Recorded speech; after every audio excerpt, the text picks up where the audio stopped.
Landon Armstrong's rules are simple. Protect the client. Don't touch the client. Don't fall for the client. But 3 weeks into his new job of protecting a famous Texas Hollywood actress from her stalker, he's already pinning her against walls saying, "You have no idea how much I'm holding back. You think this is fighting it? I haven't even begun to show you what wanting looks like." Welcome back to Proudly Black Stories, my beautiful, amazing Pride family. You all have been so supportive, and I promise to always try my best to give you the best stories as I learn and improve every day. If this is your first time coming across my video, do comment below where you're watching from and hit subscribe to officially join the Pride family. Now, let's get into today's story. The premiere had been perfect. Juliet slithering could still hear the roar of applause echoing in her mind as her driver pulled through the iron gates of her hill country mansion. The sprawling estate she'd purchased with her first 9-figure check, sitting like a crown jewel in the Austin Hills.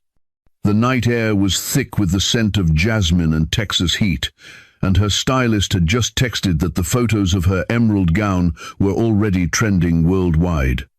At 32, she'd built an empire on her own terms, survived every attempt by Hollywood to break her, and stood as Texas's most beloved billionaire actress. She was untouchable, or so she thought. The house was too quiet when she entered. Her heels clicked against Italian marble as she climbed the curved staircase, already unzipping her gown. Her security team had done their usual sweep, given her the all-clear, disappeared into their monitoring room. She was alone in the way only the wealthy can be, surrounded by luxury but isolated by necessity. Juliet pushed open her bedroom door and froze. The destruction was artistic in its violence. Every mirror, 7 in total, had been shattered with precise strikes, spiderwebs of cracks radiating from central impact points. Her silk sheets, Egyptian cotton she'd had shipped from Paris, were shredded and scattered like snow across the floor. But it was the headboard that made her blood turn to ice. Carved deep into the rare wood, each letter 6 inches tall and gouged with something sharp enough to splinter the grain, was a single word: mine. On the bed, arranged with the care of a funeral bouquet, lay 12 black roses, not spray-painted, actually grown black, each one perfect and thornless. The scent of them was overwhelming, sickly sweet and wrong. Tucked between the stems was a note on expensive cardstock, the kind she used for personal correspondence. The handwriting was elegant, practiced, disturbingly beautiful. "You looked beautiful tonight. I was watching you undress through your trailer window." The cardstock slipped from her fingers. Juliet backed away from the bed, her mind racing through the evening. The premiere, the after-party, the interview she'd given in her trailer before the red carpet. She'd changed in that trailer. She'd been alone, or thought she was. Someone had been watching. Someone had been close enough to see through the window, close enough to know what she'd worn beneath the gown, close enough to smell her perfume. Her hands were shaking when she called Bianca Wanderlust, her manager and the closest thing to family she'd allowed herself since her mother died when she was 19. Bianca answered on the first ring, her voice warm with congratulations that died the moment she heard Juliet's breathing. "Get here now," Juliet managed. "He was in my house." 20 minutes later, her bedroom was full of people. Police photographer, 2 detectives, Bianca pacing near the windows with her phone clutched like a weapon. Detective Caspian Vale, a weathered man in his 50s with kind eyes and a notebook full of dates, sat across from Juliet in her sitting room. The coffee he'd requested sat untouched between them. "This is the 19th incident in 6 months, Miss Slithering," he said gently, and Juliet wanted to scream at his kindness. "The escalation pattern is concerning. First, it was flowers delivered to your agent's office, then letters to your home address, then photos of you at restaurants, at the gym, at your sister's wedding in Dallas. Now he's bypassing your security and entering your private spaces." "How?" Juliet demanded. Her voice came out harder than she intended, her public persona sliding into place like armor. "I have 24/7 security, cameras on every entrance." A gate that requires biometric access. How is he getting in? Kana time. Kana time. Vale exchanged a glance with his partner, a younger woman named Helen, who'd been dusting the headboard for prints. That's what concerns us most. This level of access suggests either sophisticated technical knowledge or, he paused, choosing his words carefully, inside information. The implication hung in the air like poison. Someone on her staff. Someone she trusted. Paid. Allowed into her life. Juliet felt her stomach turn. Bianca appeared at her elbow, having finished her pacing.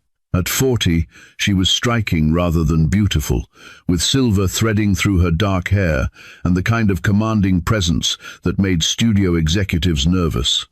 She'd been managing Juliet's career for 10 years, had been there for every triumph and disaster, knew where all the bodies were buried, both literally and figuratively. "I'm calling him," Bianca said, and there was something in her voice that made Juliet look up sharply. Calling who? Landon Armstrong. The name meant nothing to Juliet, but Detective Vale's expression shifted into something complicated. Respect mixed with apprehension, the way men look when discussing something dangerous they've learned to fear. Armstrong, Vale repeated slowly. Bianca, are you sure that's... I'm sure. Bianca's tone left no room for argument. She turned to Juliet, and her eyes held an intensity that bordered on desperation. He's the best. Ex-Special Forces, private security specialist, has a perfect record for client safety. If anyone can stop this, it's him. Then why do you look terrified? Juliet asked. Bianca's smile was brittle. Because Landon Armstrong doesn't just protect people, he eliminates threats. And he doesn't particularly care about legal niceties when someone he's protecting is in danger. You want to stay alive? He's your man. You want to maintain your perfect public image? He's a nightmare. Juliet stood, smoothing down the casual clothes she'd changed into, yoga pants and a silk tank top that suddenly felt too revealing with all these strangers in her house. I don't care about my image. I care about not dying in my sleep. There's something else you should know, Detective Helen spoke up, holding up an evidence bag. Inside was a photograph, glossy and recent. Juliet's blood turned cold as she recognized her own bedroom, her own bed, herself asleep in it. The angle suggested the photographer had been standing right where Detective Vale now stood. This was hidden under the roses. The timestamp shows it was taken last night. Last night. He'd been in her room while she slept.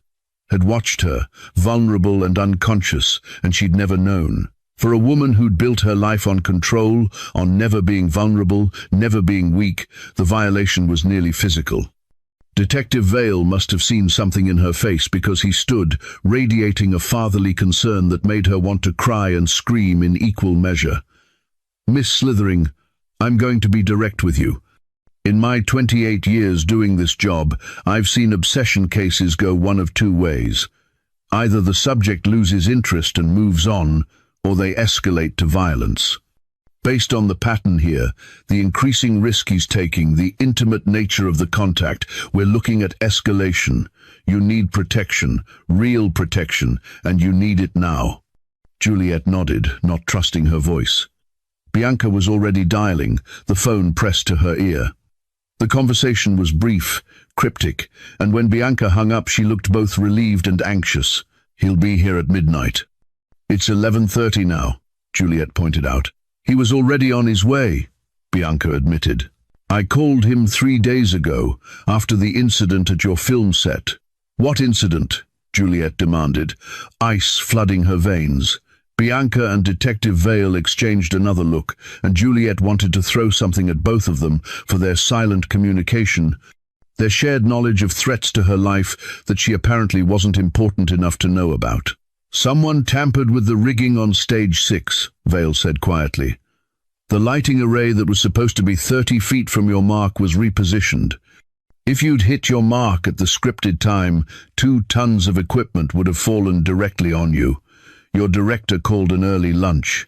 Saved your life. The room tilted. Juliet sat back down, her legs suddenly unreliable. You think it was him? We know it was him, Helen confirmed. He left a note in your trailer. Not yet, darling. I'm not ready to lose you yet. Have you ever felt the moment when your entire sense of safety shatters, when you realize the world you thought you controlled has been an illusion all along? Juliet felt it now, a vertiginous drop into understanding. He wasn't just watching. He was orchestrating, deciding when she lived and died, playing with her life like a cat with a mouse. Why wasn't I told? Her voice came out cold, the tone that made assistants quit and executives apologize. Studio wanted to avoid panic, Bianca said, and for the first time in their decade-long partnership, Juliet heard her lie. There was something else, something Bianca wasn't saying. But before Juliet could push, the doorbell chimed. Midnight, exactly. The security team, what was left of them, showed Landon Armstrong into the sitting room, and Juliet understood immediately why Detective Vale had looked apprehensive. This wasn't a man. This was a weapon in human form. He stood 6'3", broad-shouldered in a way that suggested hard muscle rather than gym vanity, wearing black tactical pants and a dark Henley that did nothing to hide the build beneath. His face was all hard angles, sharp jaw shadowed with stubble, a nose that had been broken at least twice, and eyes the color of winter storms, pale grey and absolutely merciless. His dark hair was military short, but above all that, he was handsome, too handsome, and when he moved it was with the fluid economy of someone trained to kill efficiently. But it was the scars that told his real story. They covered his visible skin like a roadmap of violence, a thick line along his jaw, another bisecting his left eyebrow, smaller ones dotting his knuckles and disappearing under his sleeves.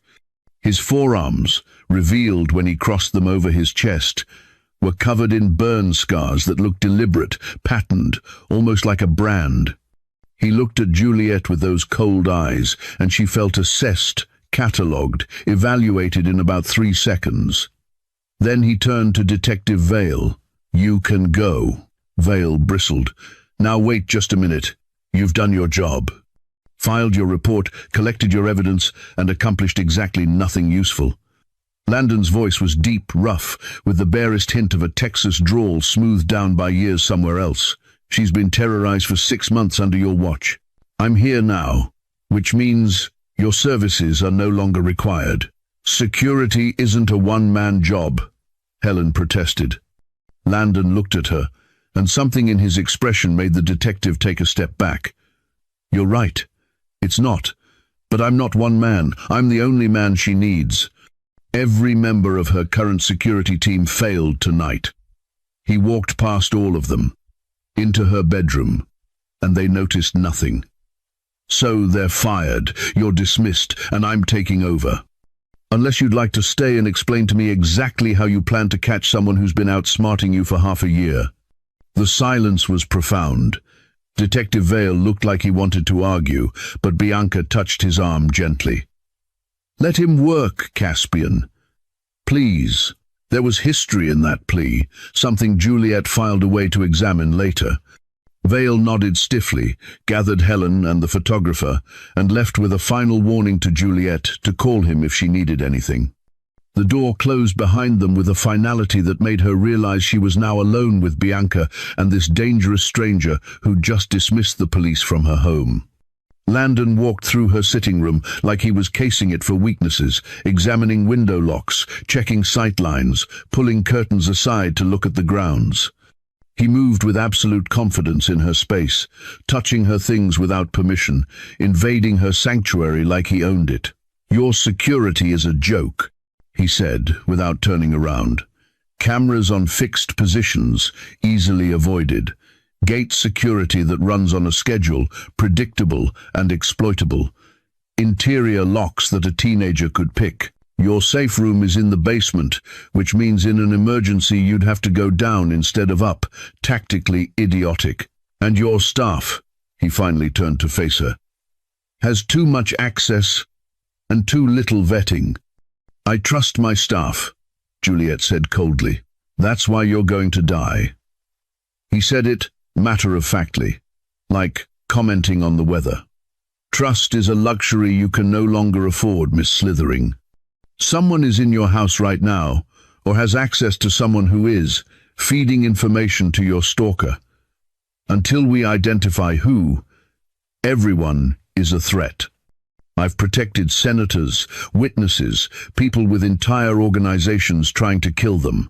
I've never lost a client. You know why? Because I assume everyone is an enemy until they prove otherwise, and even then I watch them. Bianca stepped forward, her phone in hand, pulling up something on the screen. Landon comes highly recommended. He's worked for 3 Fortune 500 CEOs, 2 foreign ambassadors, and a Saudi princess who had a fatwa issued against her.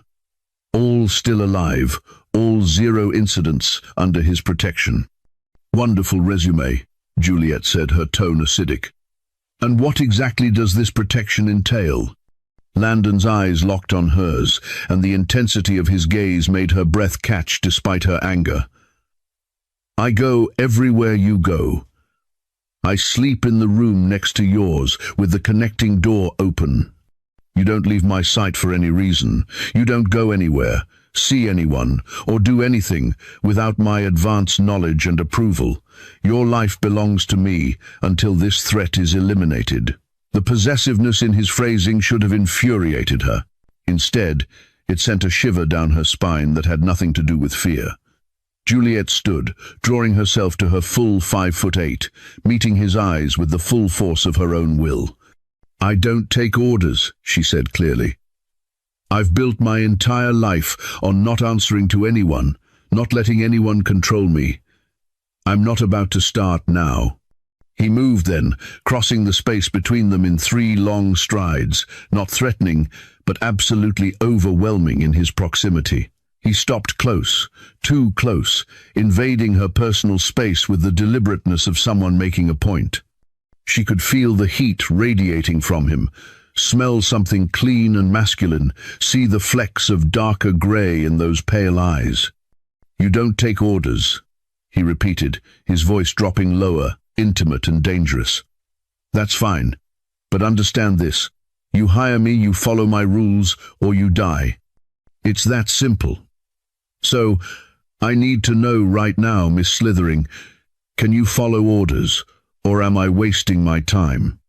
Juliet refused to back down, refused to look away, even though every instinct screamed that this man was dangerous in ways that had nothing to do with her stalker. And if I say you're wasting your time, then I leave. You're dead within a month, and I go back to protecting people who actually want to live. He tilted his head slightly, studying her like a puzzle. But you won't say that. You know why? Enlighten me. Because you didn't get where you are by being stupid. Proud, yes. Stubborn, definitely. But not stupid. And you're smart enough to know that whoever is after you is escalating, getting bolder, and your current security couldn't stop a determined teenager, let alone whoever this is. He leaned in slightly and she could feel his breath on her face. You're terrified right now, trying hard not to show it, but I can see it in the way you're holding yourself. In the tremor in your left hand you're trying to hide. You haven't slept in 3 days. You've been looking over your shoulder for weeks, and tonight you found out he watched you sleep. So yeah, you'll hire me. Because the alternative is being found carved up in this mansion you bought to feel safe in. The brutal honesty of it, the way he saw through every defense she'd constructed, should have made her hate him. Instead, it cracked something open inside her chest. He was right. She was terrified, and she was so tired of pretending she wasn't. Why did you leave Special Forces? The question came out before she could stop it. Something flickered across his face, too fast to read, but his jaw tightened. Because I'm better at things the military won't allow. The implication hung between them, dark and promising. This was a man who would cross lines, break rules, do whatever was necessary. A man who'd been trained to kill and found he had a talent for it. Juliet made her decision. What do you charge? For you? Nothing. He stepped back, giving her space again, and she could breathe. Bianca called in a favor. I owe her. But that doesn't mean I'll tolerate disobedience. You want to live through this. You do exactly what I say, when I say it, without question. Those are my terms. Fine. The word came out harder than she intended. You're hired. Now what? Now everyone leaves. He looked at Bianca pointedly. Including you. Bianca's eyes widened. Landon, I should stay, help coordinate. You should go home, sleep, and come back tomorrow at 10 in the morning for a security briefing. His tone left no room for argument. Right now, I need to sweep this house top to bottom, check every entrance, every window, every potential access point. I need to do it alone, and I need Miss Slithering secured in a room I've personally cleared. It's Juliet, she said quietly. If you're going to be my shadow, you might as well use my name. His eyes met hers again, and for a heartbeat, something shifted in them, the ice thawing just slightly. Landon. Not Mr. Armstrong, not sir. Just Landon. Bianca gathered her things, gave Juliet a tight hug that felt like apology and warning combined, and left with promises to return in the morning. The door closed, and Juliet was alone with Landon Armstrong in her too large house that suddenly felt like a cage. Your guest suite, he said, all business again. The one in the East Wing. Take me there. She led him through hallways lined with art she'd collected, past rooms she barely used, to the guest suite. Landon walked through it with that same assessing gaze, checking windows, the bathroom, even the closet. He moved furniture, examined the doorframe, tested the locks. This will work for tonight. Tomorrow I'm having everything replaced. Locks, windows, the door, all of it. He turned to her. Do you have your phone? She handed it over, watched as he did something to it, his fingers moving with surprising dexterity across the screen. What are you doing? Installing tracking software, cloning it to my device, setting up alerts for any unusual activity. He handed it back. From now on, I know where you are every second. I know who calls you, who texts you, who emails you. Privacy is another luxury you can't afford. That's invasive. That's survival. He moved to the door. Stay here. Lock this behind me. Don't open it for anyone, not staff, not police, not Bianca. Only me. I'll knock 3 times, pause, twice more. Anything else, you call me immediately. He handed her a phone, different from her own, unmarked. Only I have the number. You sleep with this in your hand. Juliet took the phone, her fingers brushing his, and the contact sent electricity up her arm. His eyes flicked down to where they touched, then back to her face, and she saw something there, quickly hidden, that made her pulse race. How long will you be up? She asked. 2 hours to sweep the house properly. Try to sleep. You look exhausted. There was unexpected gentleness in the observation. He was in my room while I slept, she heard herself say, vulnerability leaking through her armor. How am I supposed to sleep knowing that? Landon stepped closer again, and this time when he invaded her space it felt protective rather than aggressive. Because I'm here now. And I promise you, Juliet, no one gets past me. Not tonight, not ever. You're under my protection, which means you're safe. Do you understand? Thanks for watching. No mislike, stay. She wanted to believe him. She wanted to believe that this dangerous, scarred stranger could actually keep the monsters at bay. Why should I trust you? I don't know you. You shouldn't trust me, he said bluntly. I'm not a good man. I've done things that would make you sick. But I'm good at one thing, keeping people alive. And right now, that's what you need.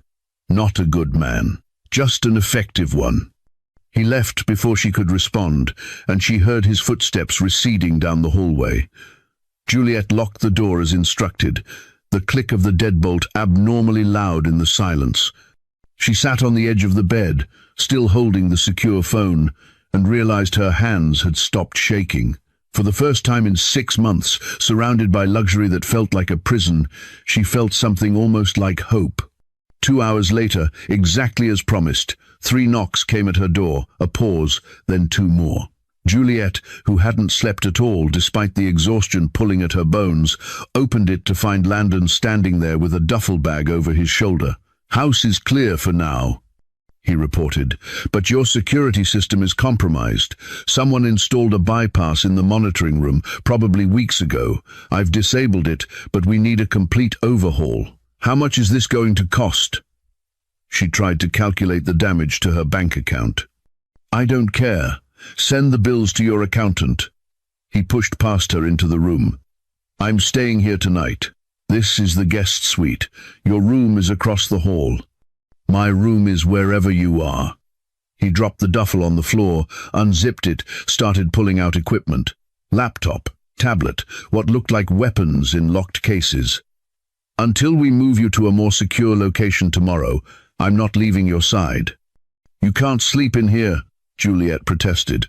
That's inappropriate." His laugh was short and humorless.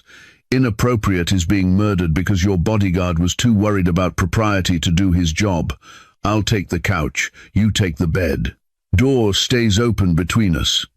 He was already setting up, completely unconcerned with her protests, arranging his equipment with military precision. Juliet watched him move. This stranger who'd walked into her life and taken control of it in a matter of hours, and felt something shift in her chest. "Landon," she said quietly. He looked up, those winter eyes finding hers. "Thank you for coming." Something in his expression softened, just for a moment. "Get some sleep, Juliet. I'll keep watch." And somehow, impossibly, she did. The next 5 days were an education in what it meant to have Landon Armstrong as a shadow. He was everywhere, always watching, moving through her space like he owned it. He fired her entire security staff on day 2, brought in his own people, contractors he'd worked with before, who looked at her mansion like a military objective and rebuilt her defenses accordingly. The changes were dramatic. New locks on every door and window, biometric scanners, motion sensors, a monitoring system that fed directly to Landon's devices.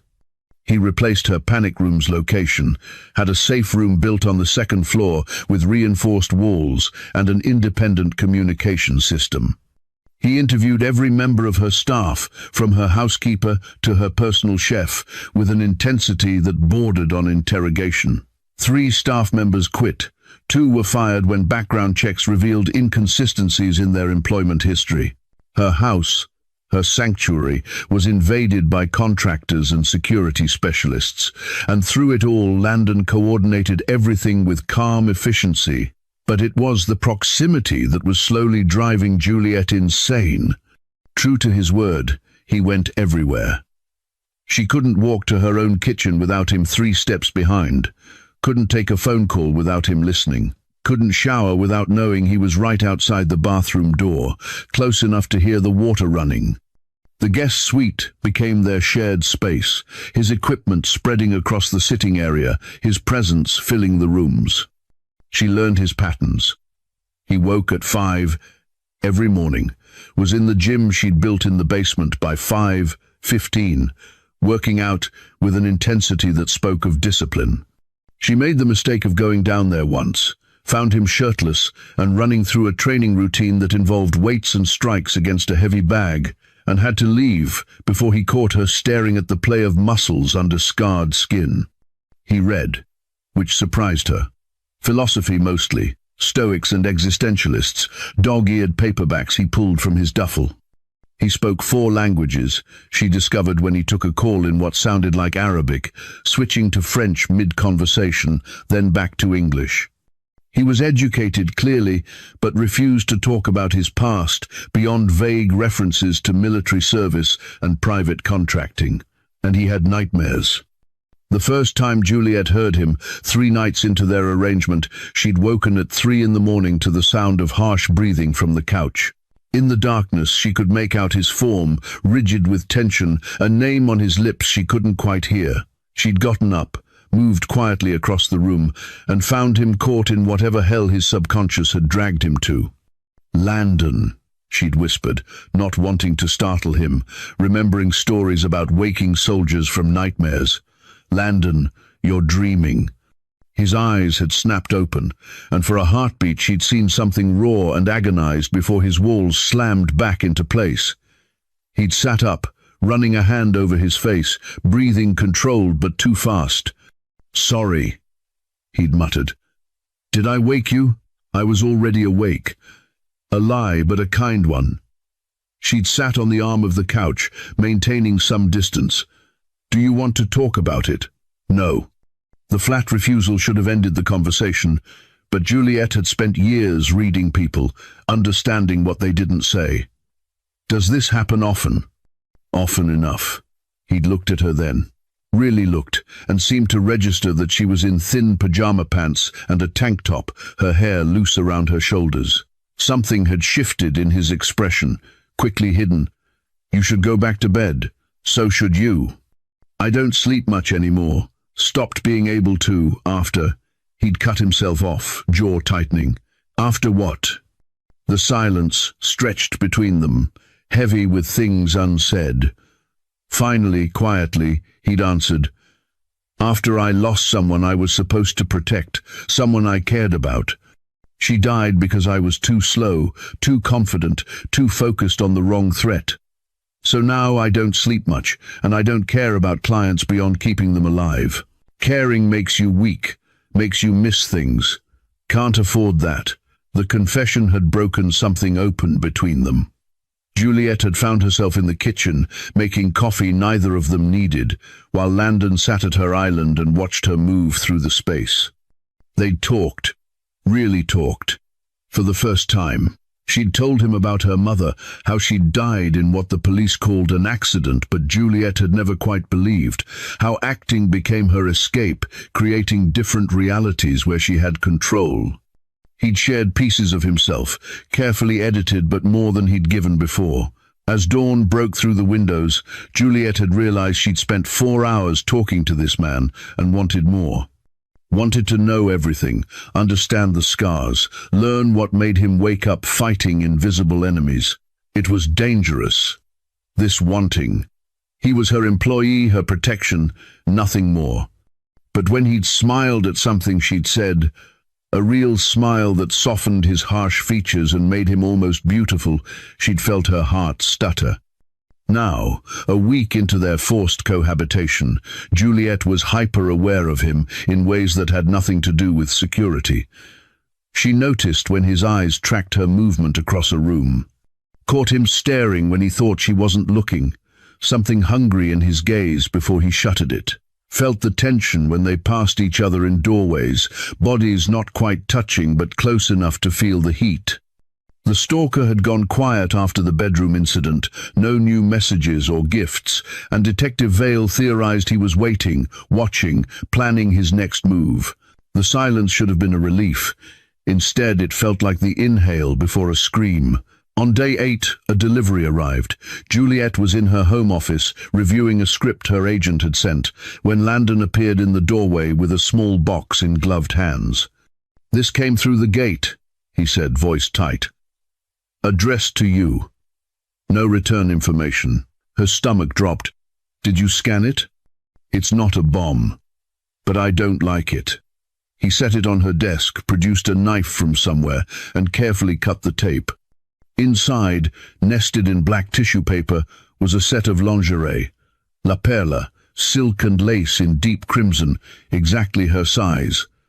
The note tucked inside made her skin crawl. "Wear this for me." The handwriting matched the previous notes, that same elegant script that should have been beautiful but felt violating. Landon's face had gone hard, the dangerous edge she'd glimpsed in their first meeting rising to the surface. "He knows your size," Landon said quietly, too quietly. "Which means he's seen you, closely, or has access to someone who has. Your stylist, your assistant, someone who handles your wardrobe. I'll call Bianca. Have her." "No." Landon's hand came down on the desk, not aggressive, but definitive. "No one else knows about this. The more people we tell, the more chance of it getting back to him. From now on, you don't trust anyone." Not your agent, not your assistant, not Bianca. Bianca would never. You don't know that. He looked up at her, and the intensity in his eyes pinned her in place. You think you know people, trust them, but everyone has a price or a pressure point. Until we know how he's getting his information, we trust no one. Juliet wanted to argue, but the lingerie sitting on her desk, intimate and threatening, killed the protest. Landon was already pulling out his phone, making calls to people he didn't introduce, speaking in shorthand about tracing deliveries and checking manifests. She found herself watching his hands, scarred knuckles and long fingers, remembering the gentleness with which he'd cut open the box despite the violence she knew those hands were capable of. Found her eyes tracing the line of his shoulders, the way his tactical shirt stretched across his back, the controlled power in every movement. You're staring. Juliet's eyes snapped up to find him watching her, phone lowered, expression unreadable. Heat flooded her face, caught like a teenager rather than a billionaire actress used to controlling every situation. I'm thinking, she said, lifting her chin. About what? There was something dangerous in the question, like he knew exactly what she'd been thinking and was daring her to say it. About how you look in that shirt. About whether those scars continue under your clothes. About what it would feel like to have those hands on me with intent instead of professional distance. But she couldn't say any of that, so instead she deflected. About how much I hate this, being afraid in my own home, having someone dictate my movements, wondering which of my friends might be feeding information to a psychopath. Landon moved around the desk, and suddenly he was close enough that she had to tilt her head back to maintain eye contact. The office felt smaller, the air thicker. I know you hate this, he said, voice dropping lower. I know you're used to being in control, making your own decisions, not answering to anyone. But right now, Juliet, your life is at stake, so you're going to have to let me control things for a while. Can you do that? The question should have been about security. But the way he said it, the way his eyes dropped briefly to her mouth before returning to hers, made it feel like something else entirely. The air between them crackled with tension that had been building for over a week, proximity and danger creating a combustible combination. And what if I can't? The challenge came out breathier than she intended. His jaw clenched. Then we're both in trouble. Before she could ask what he meant, his phone rang, shattering the moment. He stepped back, answered with clipped efficiency, and Juliet could breathe again. She watched him pace while he talked, giving orders to whoever was on the other end, and tried to calm her racing heart. This was impossible. He was her bodyguard, here to keep her alive, nothing more. The fact that he was the most compelling man she'd met in years was irrelevant. The fact that she found herself wanting to reach out and trace those scars, learn their stories, make him smile again, was dangerous. She needed to get control of herself before this wanting became something that could be used against both of them. But that night, lying in bed while Landon worked on his laptop in the sitting room, she couldn't stop thinking about the way he'd looked at her. Like she was something precious he was afraid to break, like he was fighting the same battle she was. Would you let someone dangerous protect you if it meant giving up the control you'd fought your whole life to maintain?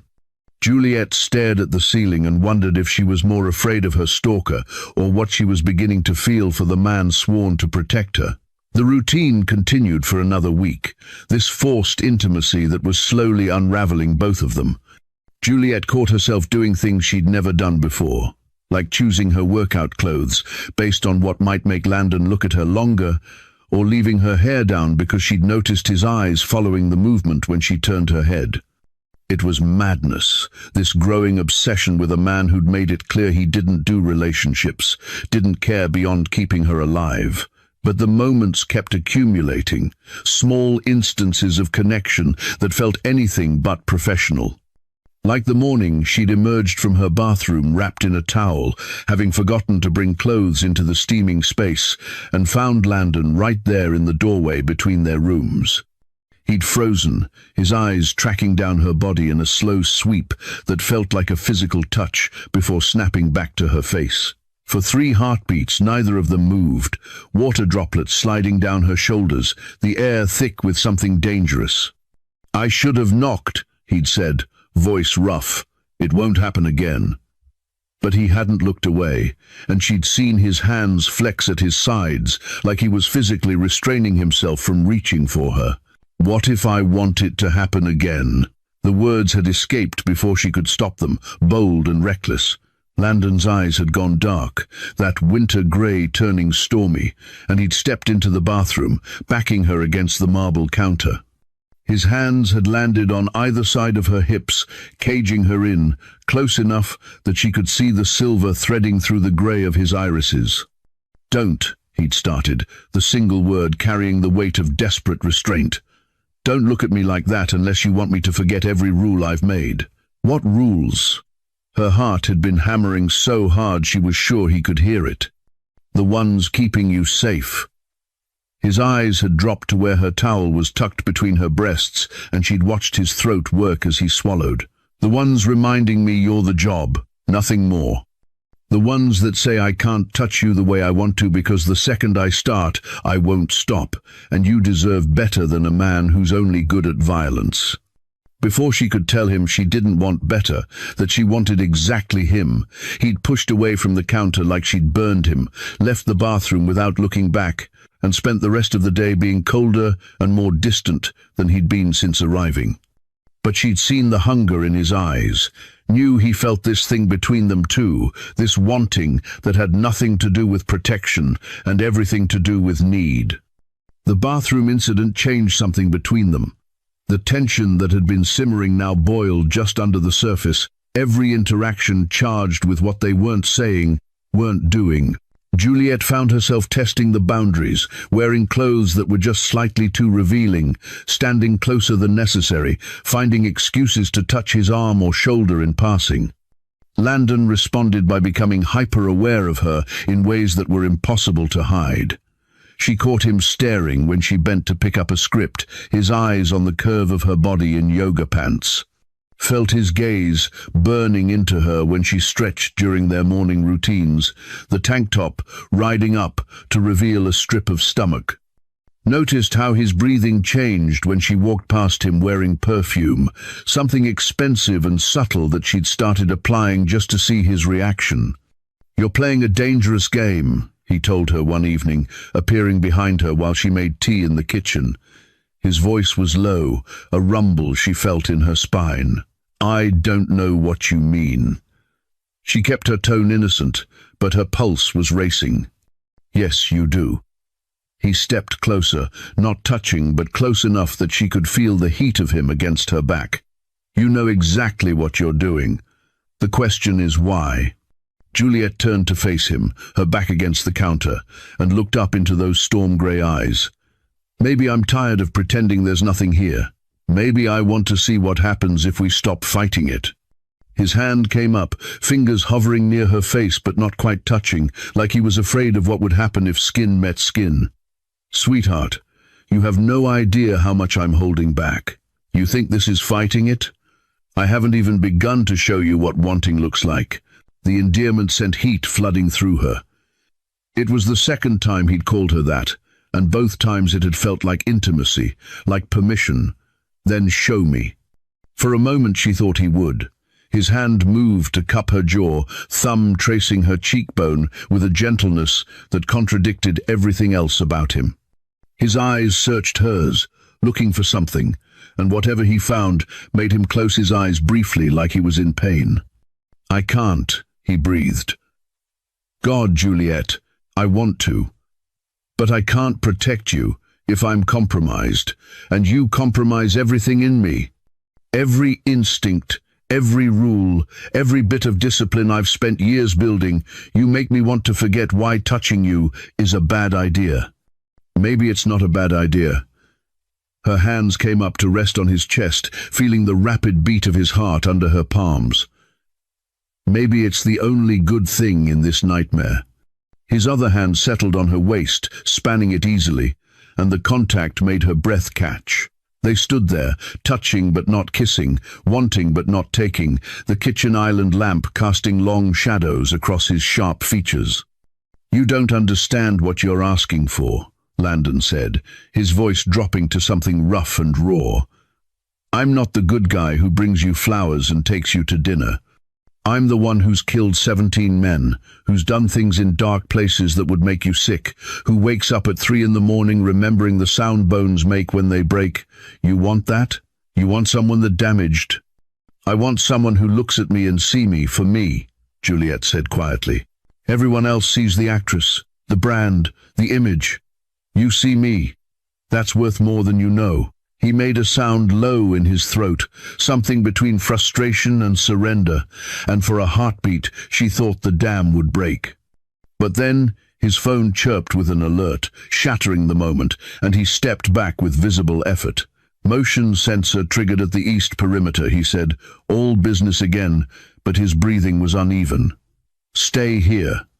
He was gone before she could protest, leaving her alone in the kitchen with tea gone cold and a body still humming with unfulfilled wanting. Juliet pressed her hands to her flushed cheeks and tried to calm her racing heart. The east perimeter alert turned out to be a deer, but it rattled them both. The stalker's silence had stretched to 2 weeks now, and Detective Vale called daily with updates that amounted to nothing new. The arrested suspect, a man named Voss Meridian who'd worked on one of her films 3 years ago, sat in jail maintaining his innocence, and while the evidence seemed solid, Landon remained unconvinced. "The timeline doesn't work," he told Juliet over breakfast on day 16. "Voss was in Oklahoma when the bedroom incident happened. His lawyer has gas station receipts, security footage. He's obsessed with you, yes, but he's not our stalker." "Then who is?" Juliet pushed eggs around her plate, appetite gone. "Someone smart, someone patient, someone who knows you well enough to anticipate your movements." Landon's eyes were on his tablet, scrolling through something. "I've been going through your calendar for the past year, cross-referencing with the stalking incidents. There's a pattern. He knows when you're going to be somewhere before you go public with it, which means either he has access to your private schedule, or what? Or he's someone already in your life, someone you trust enough to tell where you'll be." The implication settled over her like ice water. Bianca had access to her calendar, so did her agent, her assistant, her publicist. Dimitri Salvatore, her co-star from her last 3 films, often knew her schedule because they coordinated interviews and appearances. Any of them could be feeding information. "I hate this," Juliet said quietly. "I hate suspecting everyone. Hate being afraid. Hate—" She cut herself off before she could say what she really hated, which was that this situation was the only reason Landon was in her life, and when it ended, he'd leave. Landon looked up from the tablet, and something in her expression made him set it aside. "What do you hate, Juliet?"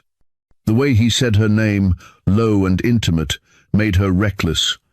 "I hate that when this is over, you'll leave. That's what I hate most." The confession hung between them, too honest and vulnerable. Landon's face did something complicated, walls cracking to show the man beneath the soldier. He stood, came around the table, and crouched beside her chair so they were eye level. "When this is over," he said carefully, "I'll go wherever you want me to go, stay if you want me to stay, leave if you don't. But understand something, I'm not staying because of the job anymore.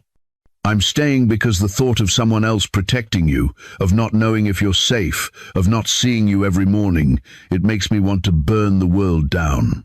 Her breath caught. "Landon, I know it's wrong. I know I'm not what you need, not good enough, too broken. But I'm also done pretending I don't care about you. I do. Too much. More than it's smart or professional or safe." His hand came up to tuck a strand of hair behind her ear, and the tenderness of the gesture made her eyes sting. "You've gotten under my skin, into my head, and I don't know how to get you out. Don't even want to try anymore." Juliet's hand covered his where it rested against her cheek. "Then don't try. Just stay." Be here." He leaned forward, resting his forehead against hers, and they breathed the same air for a long moment. "You're making it very hard to do my job." His phone rang again, and this time his curse was vicious and creative. But when he checked the screen, his expression shifted to something serious. "It's your manager. She says it's urgent." Bianca arrived 20 minutes later with news that sent Juliet's carefully maintained calm into chaos. The charity gala, the one benefiting children's hospitals that Juliet had been planning for 6 months, was in 3 days. In all the security concerns and stalker drama, it had slipped her mind, but tickets had been sold, sponsors confirmed, and her presence was non-negotiable.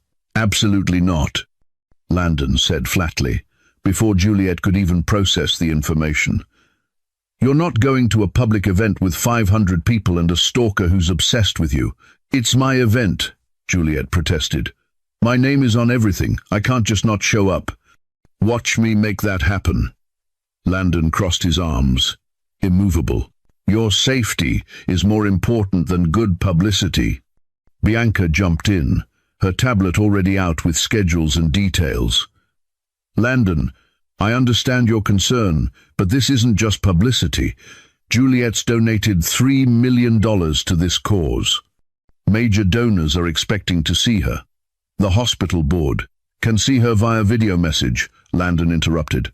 "Recorded from here, in a secure location." "That's not the same, and you know it." Juliet stood, facing him with the full force of her will. "I've been hiding in this house for over 2 weeks. I refuse to let fear control my life anymore.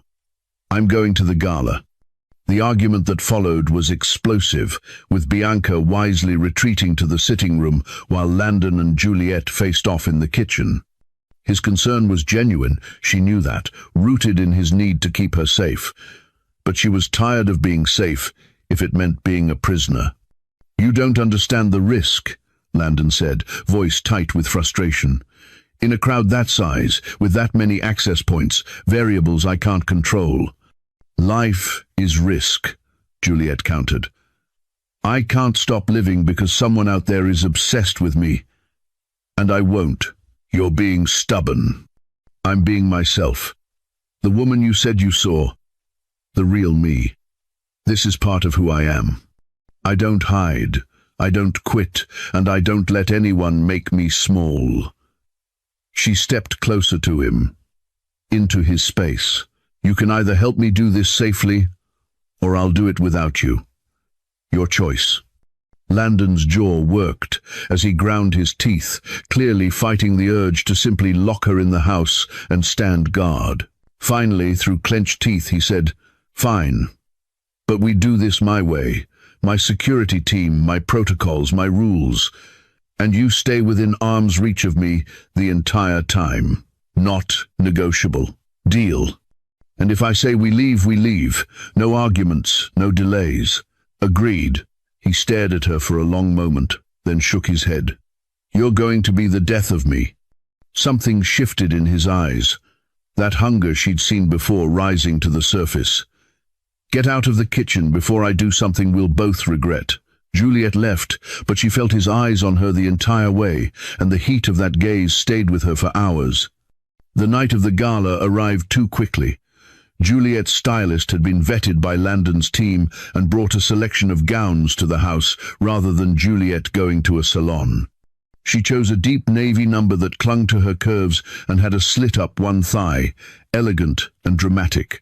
Her hair was styled in soft waves, makeup dramatic, and when she emerged from her bedroom, Landon went absolutely still. He was in a tuxedo, and the transformation was devastating. The formal wear emphasized his build, turned him from dangerous into lethally elegant. His hair was styled back, the scars on his face somehow adding to rather than detracting from his appeal. He looked like exactly what he was, a weapon wrapped in civilization. But it was the way he looked at her that stole her breath. His eyes tracked over her slowly, taking in every detail, and the naked want in his expression made her feel more beautiful than any magazine cover ever had. "You look," he started.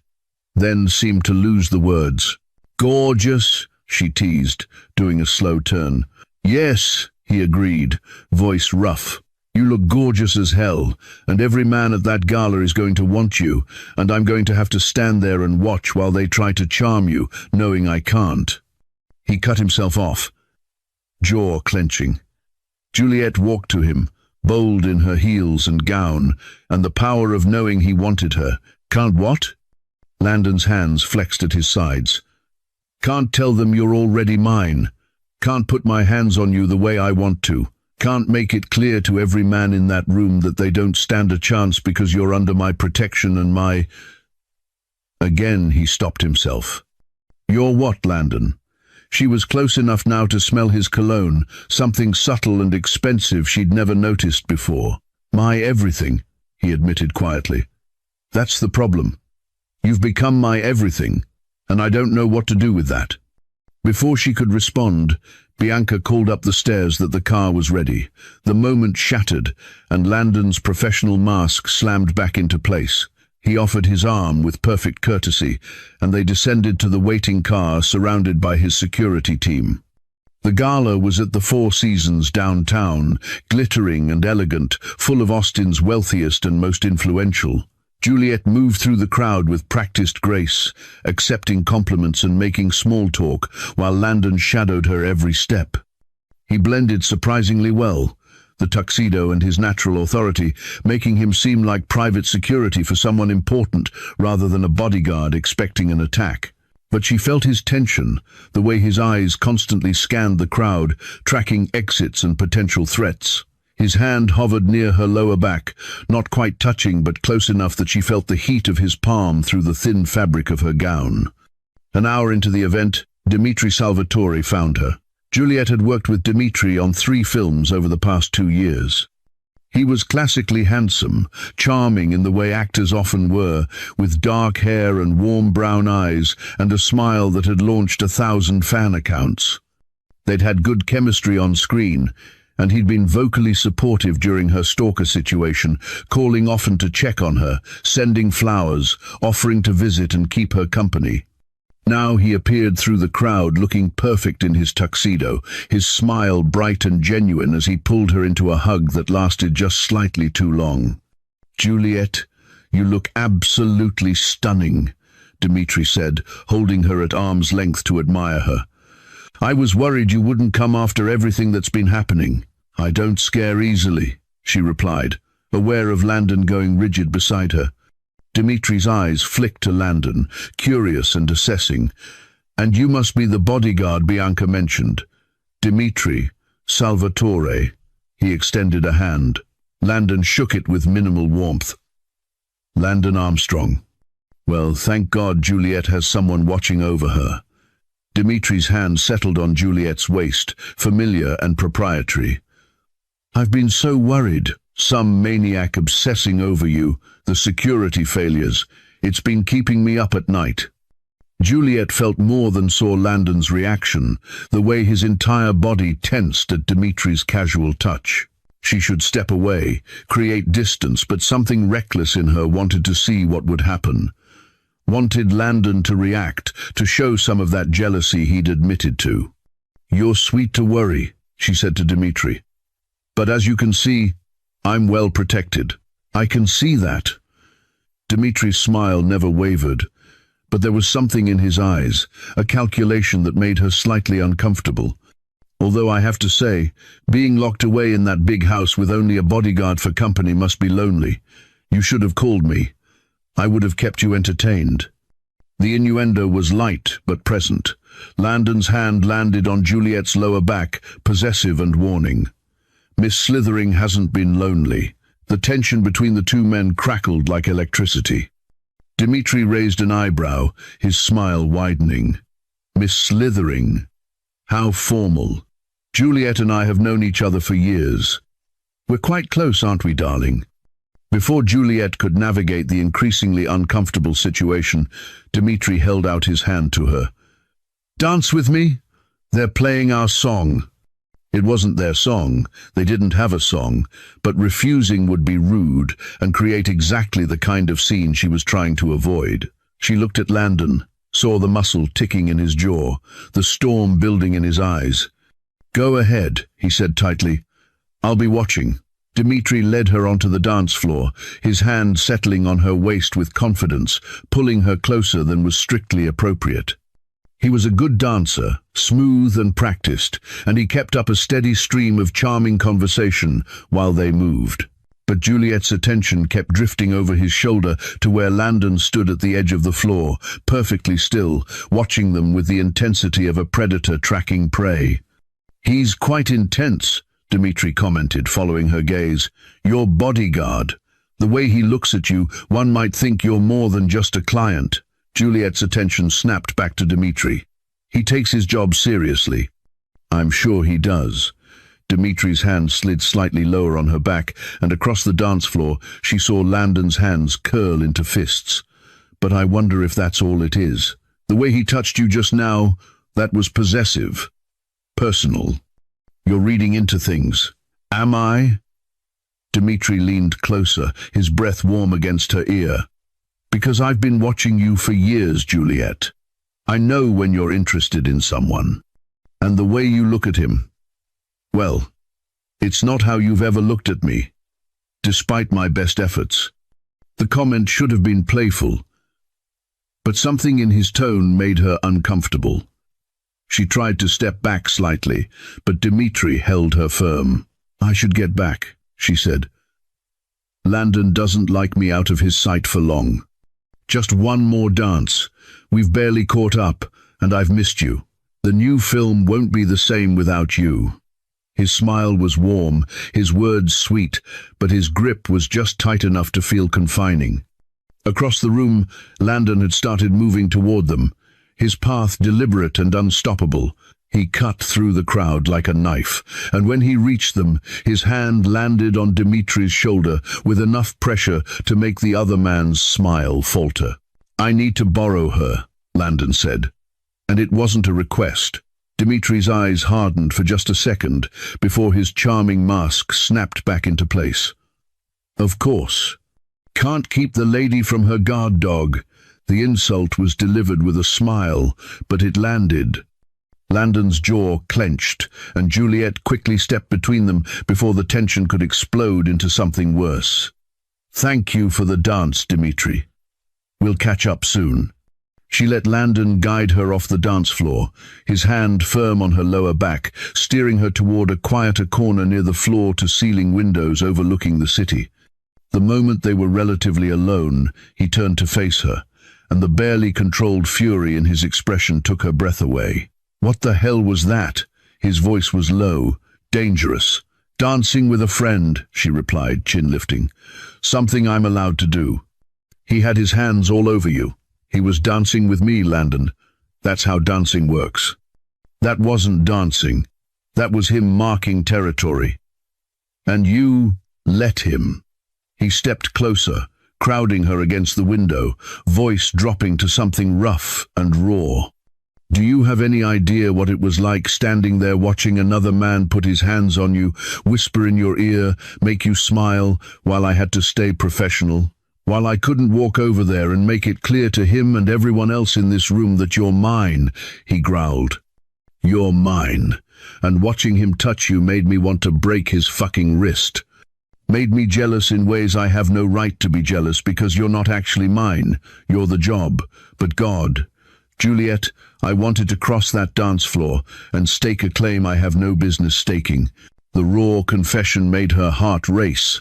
This was what she'd wanted, him admitting the truth, but hearing it made her realize how dangerous this was, how close they were to crossing a line they couldn't uncross. "You were jealous," she said, testing the words. "Jealous doesn't even begin to cover it." His hand came up to cup her face, thumb tracing her cheekbone. "I watched another man hold you, and all I could think about was this, about touching you like I have the right to, about making you look at me the way you looked at him." "I wasn't looking at him like anything," Juliet protested. "I was looking at you the whole time." Something dangerous flashed in his eyes. "You were? The whole time? Wishing it was you I was dancing with, you I was close to. Her hands came up to rest on his chest, feeling his heart thundering beneath the tuxedo. You think I don't feel this too? This wanting that's driving me insane? I do, Landon. I feel it every second we're together. His other hand settled on her waist, and they were so close now, in the shadows near the window, that anyone looking would see two people about to kiss, should kiss. Needed to kiss before they both went insane from the tension. Can I kiss you? Landon said, his voice barely above a whisper. Tell me this is a bad idea, and I'll step back, be professional, forget this conversation happened. Yes, Juliet breathed. I don't want professional. I want... His mouth was on hers before she could finish the sentence, and the world exploded into sensation. The kiss was everything she'd imagined and more, desperate and consuming, his hand sliding into her hair while the other pulled her flush against him. He kissed like he did everything else, with total commitment and devastating skill, his tongue sliding against hers in a way that made her knees weak. Juliet's hands fisted in his jacket, pulling him closer, losing herself in the taste and feel of him. This was what she'd been wanting for weeks. This connection, this fire, and now that she had it, she never wanted to let go. When they finally broke apart, both breathing hard, Landon rested his forehead against hers. God knows I tried to resist you. I'm glad you failed, she whispered. His phone rang, shrill and insistent in the quiet corner. Landon pulled it from his pocket with a curse, but when he saw the screen, his entire expression changed. Unknown number. He answered, putting it on speaker, and a distorted voice filled the space between them. I can see you've gotten distracted, Mr. Armstrong. How sweet. But she'll never really be yours. She's always been mine, and watching you two just now, well, it's almost tragic how little time you have left together. Tick-tock, Juliet. Enjoy your last dance. The call ended. Landon's face had gone hard, professional, and he was already scanning the room, looking for threats, for anyone watching them. His hand found hers, gripping tight. We're leaving. Now, Landon. Now, Juliet. He's here, watching us, and I'm not taking any chances. He was already moving, pulling her through the crowd, his team materializing around them as he spoke into his earpiece. The ride home was tense and silent. Landon on his phone, coordinating with Detective Vale, arranging for increased patrols, his free hand never leaving hers. Back at the mansion, in the safety of her bedroom, Juliet finally let herself shake. The high of the kiss, the terror of the stalker's call, it all crashed over her at once. Landon was there immediately, pulling her into his arms, holding her while she tried to process everything. I'm sorry, he said into her hair. I should never have let my guard down, should never have kissed you. This is exactly why. She pulled back, looking up at him fiercely. Don't you even think about regretting that kiss. Don't even try saying it was a mistake. His hands came up to frame her face, and the tenderness in his expression made her chest ache. I don't regret it. I regret that it put you in danger, that he saw, that he knows. He already knew, Juliet interrupted. He's been watching us for weeks. The kiss didn't change anything, except finally making honest what's been between us all along. Landon closed his eyes briefly, and when he opened them, they were filled with a vulnerability she'd never seen. You make me weak and strong at the same time. I'd do anything for you, Juliet. Burn the world down to keep you safe. And that kind of devotion, it destroys everything. It won't destroy anything unless we allow it, Ladon, she said, echoing her words from weeks ago. I'm not afraid of this. Of us. He kissed her again, softer this time but no less intense, and she felt something shift between them. This wasn't just attraction anymore. This was something deeper, more dangerous, more real. When they finally pulled apart, Landon's thumb traced her swollen lips. After this is over, after he's caught and you're safe, I'm taking you away from here. Somewhere no one knows us, where I can just be a man and you can just be a woman, and we can figure out what this is without stalkers and danger and my job complicating everything. Promise?" she whispered. "I promise. But first, I need to keep you alive to get there." He stepped back, professional mask sliding back into place, even though his eyes still burned. "Which means we need to talk about what happens next." The next morning brought news that simultaneously relieved and terrified them. Detective Vale called with an update. They'd arrested someone new, a former crew member from Juliet's film Crimson Lyre, named Voss Meridian, different from the first arrest. This Voss had a history of obsession, a collection of Juliet memorabilia that bordered on shrine-like, and had been caught near her property the night before. The evidence seemed solid: photos, letters, items stolen from sets over the years. Vale was confident they had their man, and suggested that Landon's services might no longer be necessary. Juliet should have been relieved.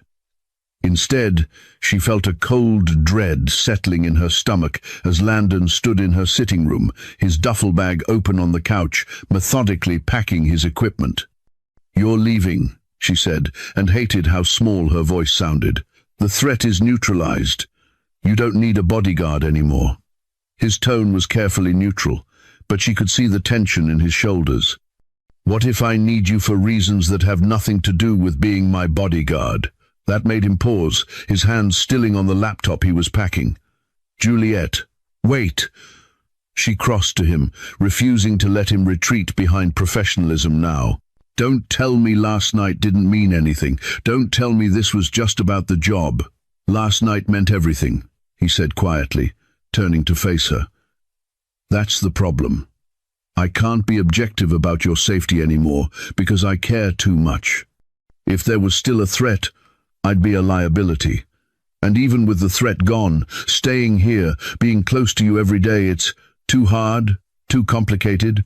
Or are you just looking for an excuse to run before this becomes real?" she said, interrupting him. His expression flashed with pain. "You think this isn't already real for me? You think I can just walk away and forget you? I'm trying to do the right thing here. The right thing is staying." Juliet's hands fisted in his shirt, refusing to let him pull away.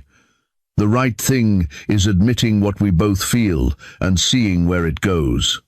"I'm not good for you," Landon said, but his hands came up to cover hers, holding rather than removing them. "I'm damaged, Juliet. I have nightmares. I've killed people. I don't know how to do relationships or normal or any of the things you deserve. I don't want normal. I want you." She looked up at him, letting him see everything she felt. "Scars and nightmares and all of it. I want the man who's kept me safe, who sees me, who makes me feel alive for the first time in years. Stay, please." He pulled her against his chest, his arms wrapping around her like he could shield her from the world. "There's something I need to tell you first. Something I should have told you weeks ago." The tone of his voice made her pull back to look at his face. "What?" Landon took a breath, and she saw him gathering courage, which scared her because this man didn't fear anything. "I didn't randomly take this job. Bianca contacted me. Yes, but someone else paid me. A significant sum, deposited anonymously, with instructions to protect you specifically. I don't know who or why, but I took it because..." He paused, jaw working. "Because I failed someone once. Someone I was protecting. Someone I cared about. She died because I was too slow, too confident. Made a mistake I can't take back. Protecting you was supposed to be penance, a way to make up for failing her." The confession hit Juliet like ice water. "You were paid to protect me? By someone anonymous? I should have told you immediately. I know that. But I needed to know you were safe, and I couldn't risk you sending me away before I figured out the threat." His hands framed her face, desperate. "But I need you to know, I stopped doing this for the money or the penance weeks ago. I stayed because of you. Everything I feel is real, Juliet. That part isn't complicated by the job, I swear." How do you process learning that the man you're falling for came into your life under false pretenses, even if his feelings became genuine? Juliet stepped back, needing space to think, and saw Landon's face crumble. "Who paid you?" she asked, voice cold. "I don't know. The payment was routed through shell corporations. I've been trying to trace it, but you kept taking their money while lying to me about why you were here. I wasn't lying about wanting to protect you. No, you were just lying about everything else." The hurt was rising now, mixing with betrayal. She'd trusted him, opened herself up, let him see parts of her she showed no one, and all along he'd been hiding this. "Get out, Juliet, please." I said, "Get out." Her voice rose, years of acting training letting her project power, even while her heart shattered. "Take your equipment, take your secrets, and get the hell out of my house. The threat is over, you got your penance or your payment or whatever this was, and we're done. Don't do this."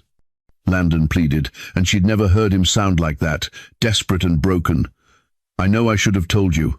I know I messed up, but what we have is real. You know it is." "I don't know anything anymore."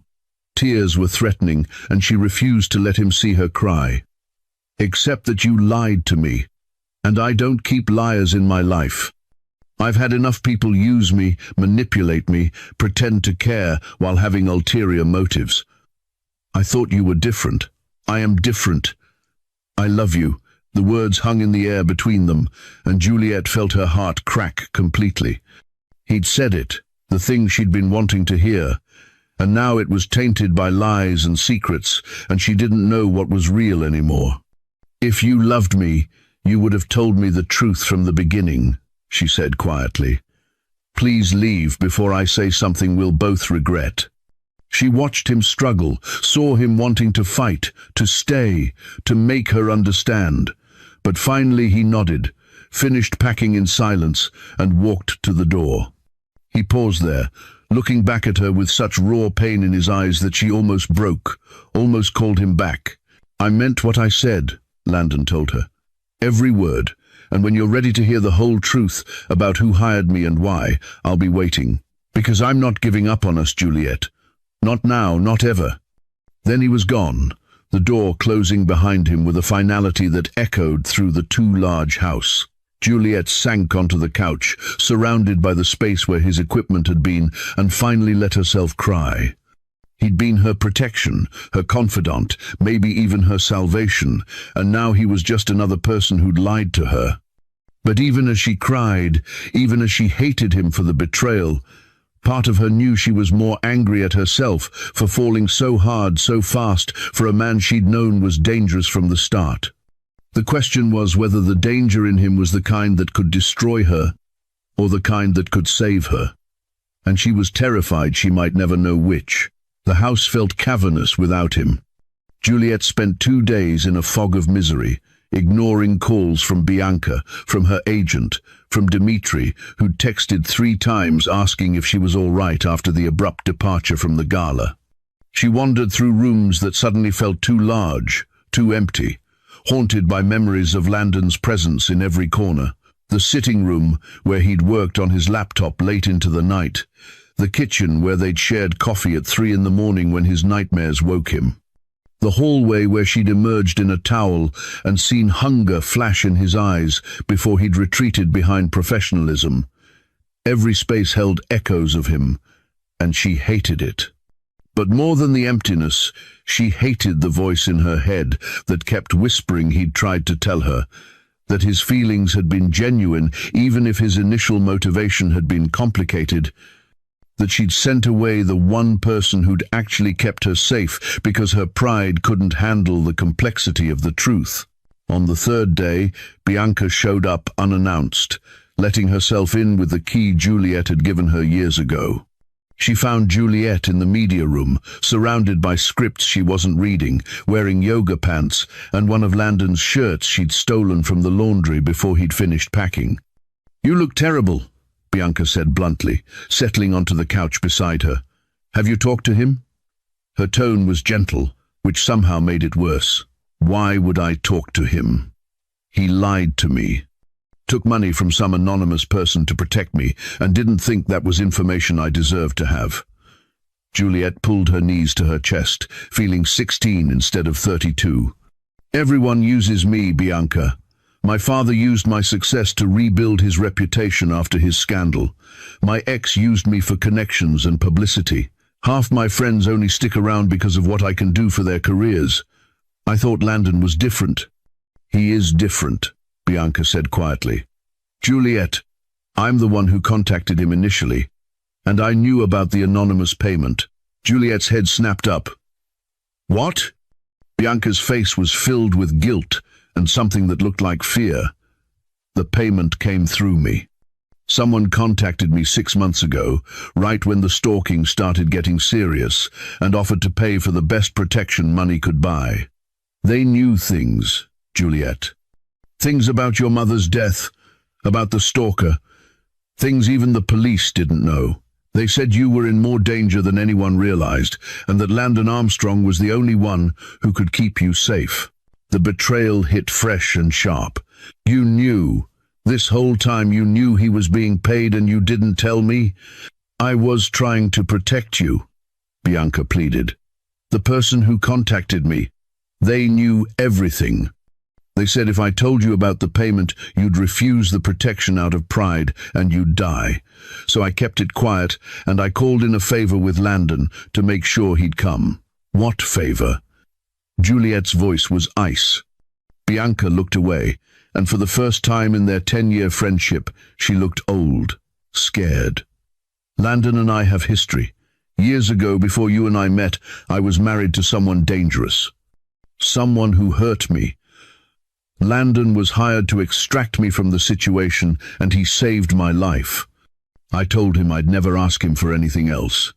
But when this came up, when I realized how serious the threat to you was, I called in that debt.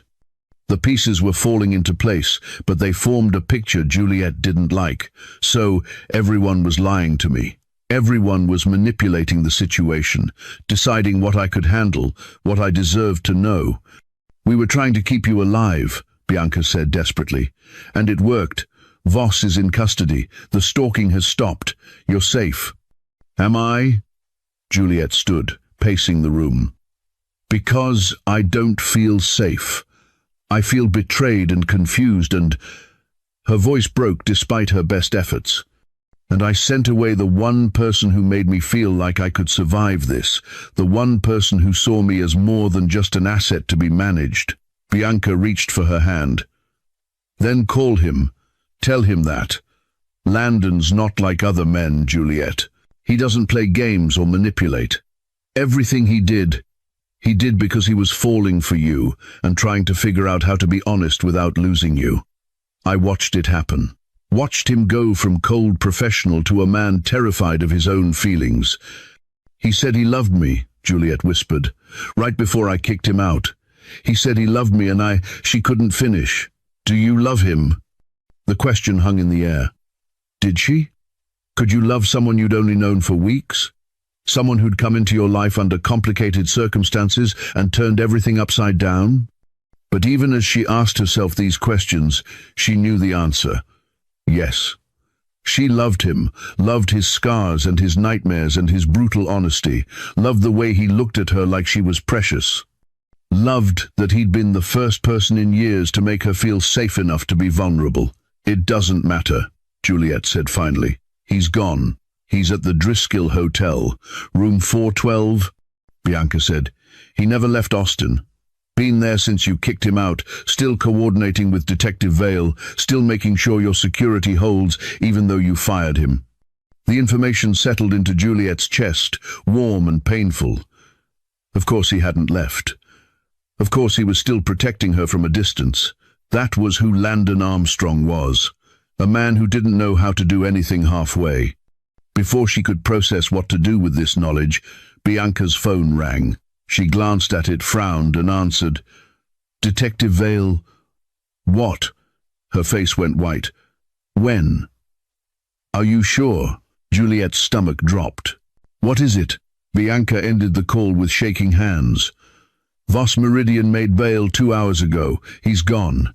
His ankle monitor was found in a dumpster 6 blocks from the courthouse. The world tilted. But they said the evidence was circumstantial. His lawyer argued he was just an obsessed fan, not a credible threat. Judge granted bail. Bianca was already pulling up Landon's number. "I'm calling him. Rinfrans. 9, Rhine." "No," Juliet said, a cold certainty settling over her. "I'll call him." She pulled out the secure phone Landon had given her, the one she'd kept charged, despite telling herself she'd never use it. He answered on the first ring, and the sound of his voice made her chest ache. "Juliet, are you all right?" Not hello, not surprised that she was calling, just immediate concern for her safety. God, she'd been an idiot. Voss made bail. He's gone. She tried to keep her voice steady. "Bianca's here. We're at the house. Lock the doors. Arm the system. I'm 10 minutes away." She heard movement, the slam of a door, the sound of an engine starting. "Juliet, listen to me. Go to the safe room, the new one on the 2nd floor. Take Bianca. Don't open the door for anyone until I get there. Landon, please." The single word held everything, desperation and fear and love. "Please just do what I say. I can't. If something happened to you—" "I'm sorry," she said, the words tumbling out. "I'm sorry I sent you away. I'm sorry I didn't let you explain. I was hurt and scared, and I took it out on you. We'll talk about that later. Right now I need you safe. Can you get to the safe room?" "Yes." "Landon," he said. She paused. "The stalker on the phone," he said, tick-tock. Like time was running out. What if Voss wasn't? "I know," Landon interrupted, and his voice was grim. "I never thought Voss was our guy.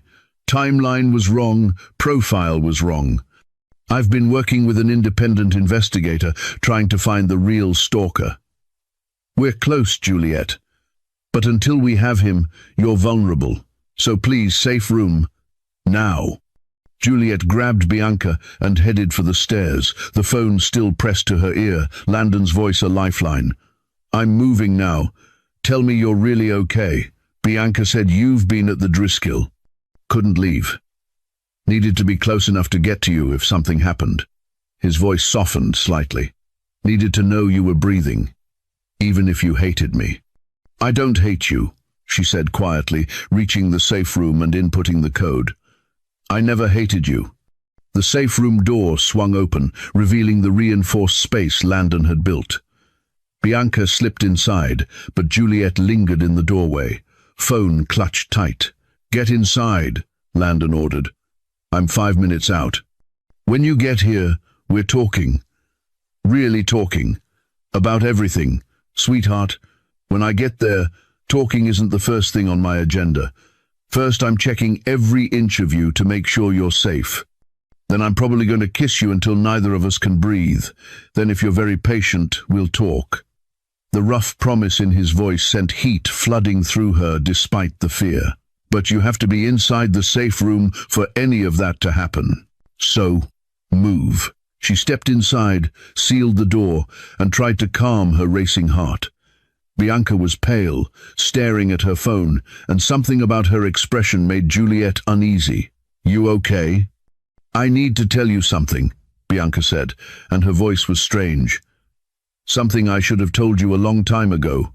Before Juliet could ask what she meant, the power went out. The safe room had backup generators, but for a heartbeat they were plunged into darkness before the emergency lights kicked in, bathing everything in an eerie red glow.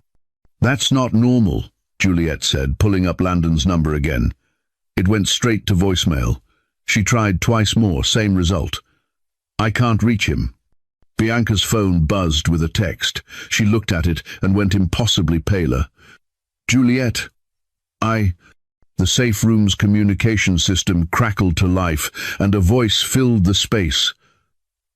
Not distorted this time, but clear and familiar and absolutely wrong. "Hello, Juliet? Miss me?"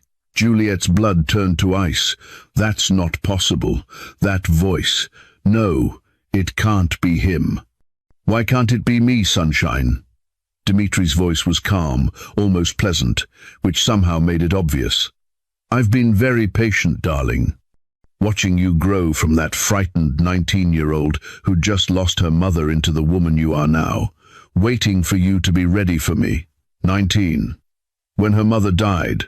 But that was 13 years ago, which meant, it's been you all these years?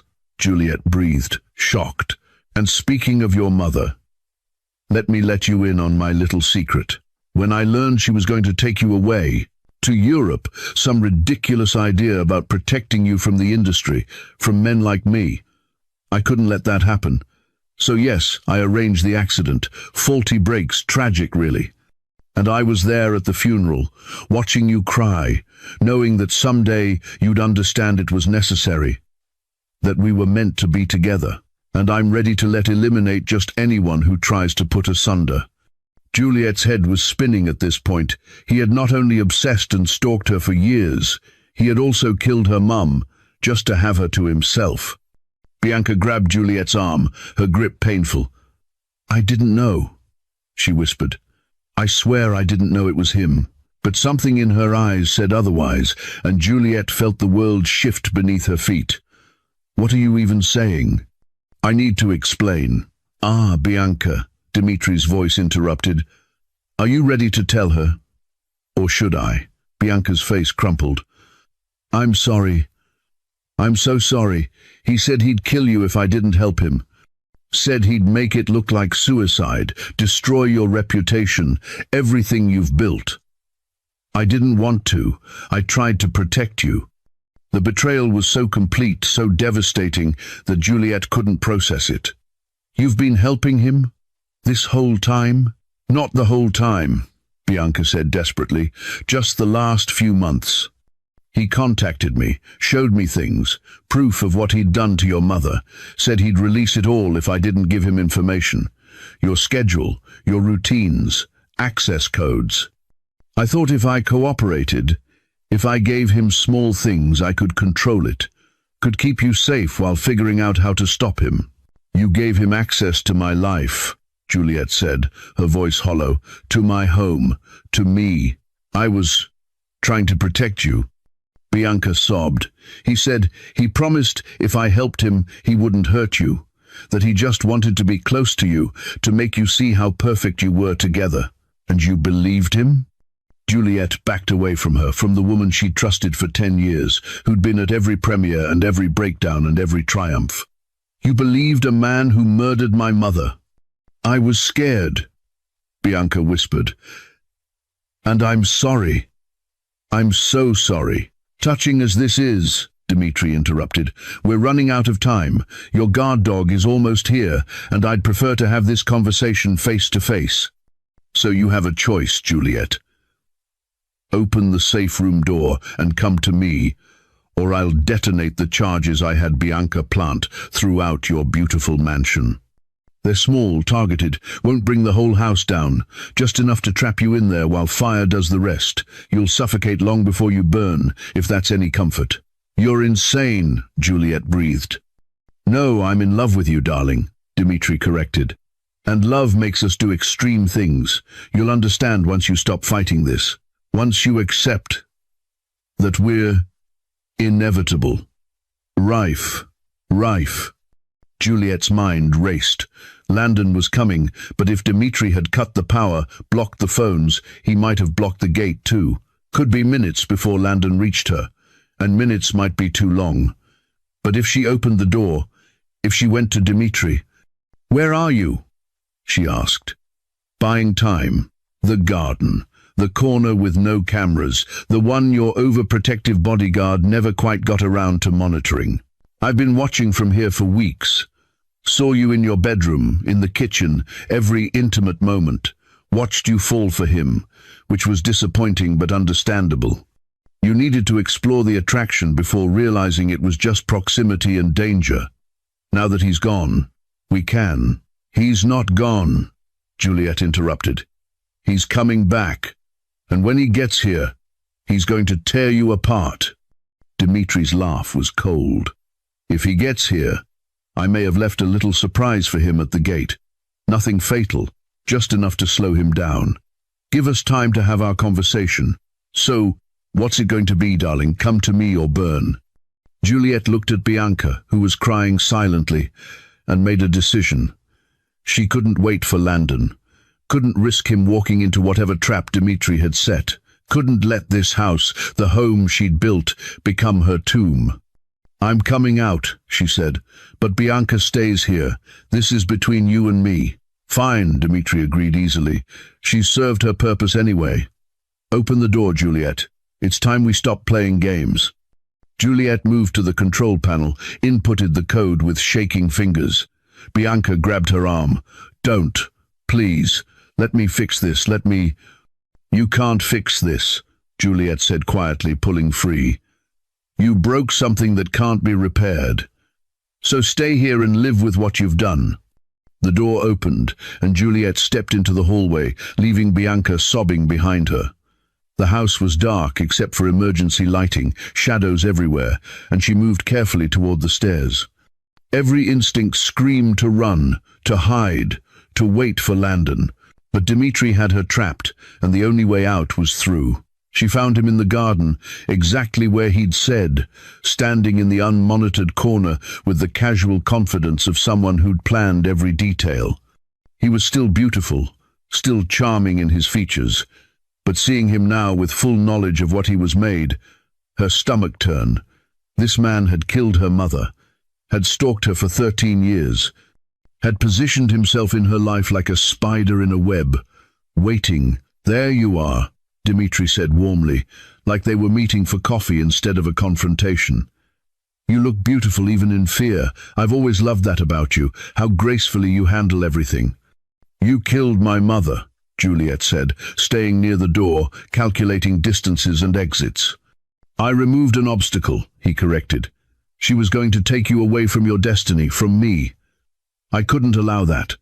Everything I've done has been for us, Juliet. Every role I took in your films, every award campaign I supported, every relationship of yours I sabotaged, building toward this moment when you'd finally see the truth." "What truth?" "That you're a murderer, a stalker. That we're meant to be together." He took a step toward her, and she fought the urge to run. "I fell in love with you 13 years ago at your mother's funeral. You were 19, devastated, so beautiful in your grief. I was 26, already successful, and I saw you and knew, this is the woman I'll spend my life with. So, I waited. Watched you grow up, become this incredible force. Positioned myself carefully, became your co-star, your friend. Waited for you to be ready. I'll never be ready for you," Juliet said. "You're a monster. I'm a man who loves you enough to be monstrous." Dimitri's smile never wavered. "Don't you see? That's real love, Juliet. Not the sanitized version in your romantic films. Real love is obsession and possession, and doing whatever it takes to keep what's yours. I'm not yours. Not yet. But you will be." He pulled something from his pocket, and Juliet's heart stopped when she saw the syringe. "I didn't want to do this the hard way, but your bodyguard has made things complicated, so we're going to take a little trip, you and I. Somewhere we can be alone, where you can learn to appreciate what we have without distractions." He was insane, completely, dangerously insane, and Juliet was alone with him in a dark garden with a syringe full of God knew what. She backed toward the house, and Dimitri matched her step for step. "Don't make this difficult," he warned. "I don't want to hurt you, but I will if you force me to. We can do this the easy way, where you come willingly and accept the inevitable, or the hard way, where I drug you and take you anyway. Your choice." "There's a third option," a voice said from the shadows, cold and lethal and the most beautiful sound Juliet had ever heard. Landon stepped into the garden, and he looked like death incarnate. His face was bleeding from a cut above his eye, his shirt torn, but his eyes were clear and focused and absolutely merciless. He had a gun in his hand, trained on Dimitri with rock-steady aim. "Get away from her," Landon ordered. Now, Dimitri's casual mask slipped, showing something ugly beneath. The guard dog. "I should have known you'd be hard to kill." The device at the gate was supposed to be more effective. It was cute, almost slowed me down for 30 seconds.